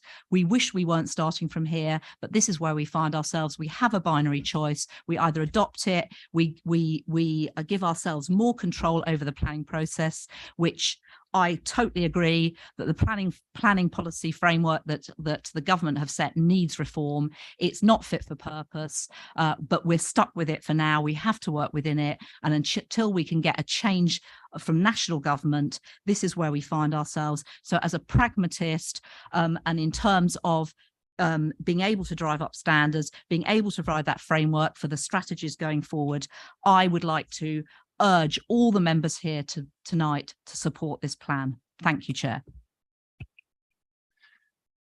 Thank you very much, Councillor Brown. On the basis that the recommendations are not written in the either agenda document, you're going to have to forgive me, but I've taken the decision to read out the recommendations just to make sure that we are all happy with what we are voting for. So the recommendations are as follows. 2.1, that the outcomes of the examination set out in the inspector's report attached as Appendix 1, along with his recommended main modifications to the plan attached as Appendix 2 be noted. 2.2, that the final version of the North Hertfordshire Local Plan 2011 to 2031, the local plan, attached as Appendix 3, incorporating both the inspector's main modifications and the proposed additional modifications attached at Appendix 4, be adopted as part of the statutory development plan for the district. 2.3, that the policies map illustrated by appendices 5A to 5G is adopted in order to give geographical effect to the policies of the local plan.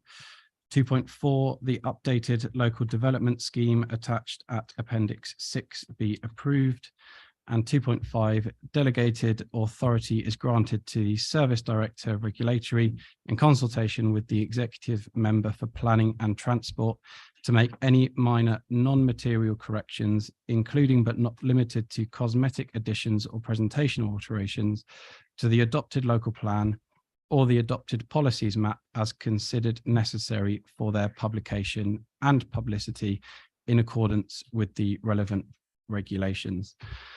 I will hand over to James to announce the or to take us through the vote. However, can I please ask that all councillors ensure that their vote is accurate on the screen? If they see any discrepancies, then please do let me know.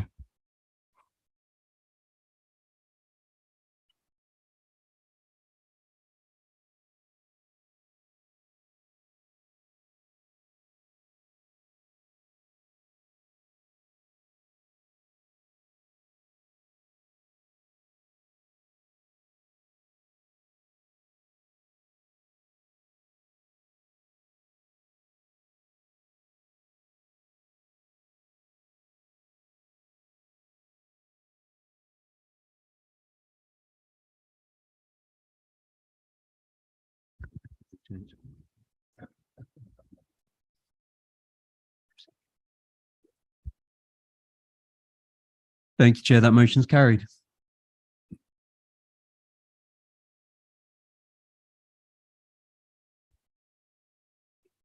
Are we able to bring the votes back up onto the screen, or is that not?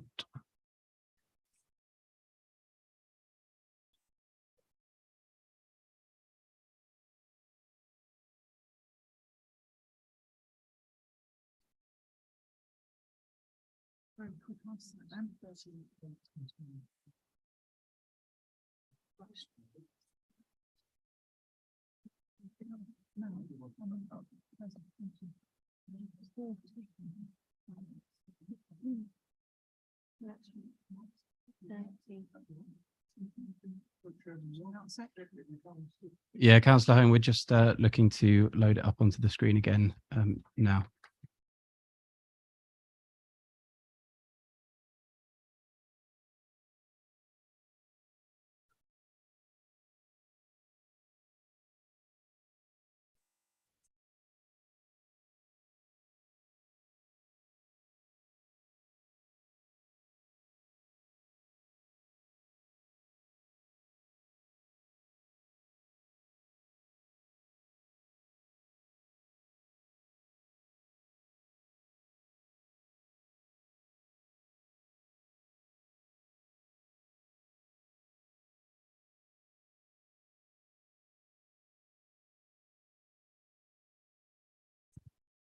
Okay, so the results of the vote were 30 in favour, 8 against and 2 abstentions. The total of that vote adds up to the number of people in attendance. So Yeah. Two abstention and two against. yes, that's what. So there is no other business on the agenda. The time is now 10:57 in the evening, and I draw this meeting to a close. Thank you.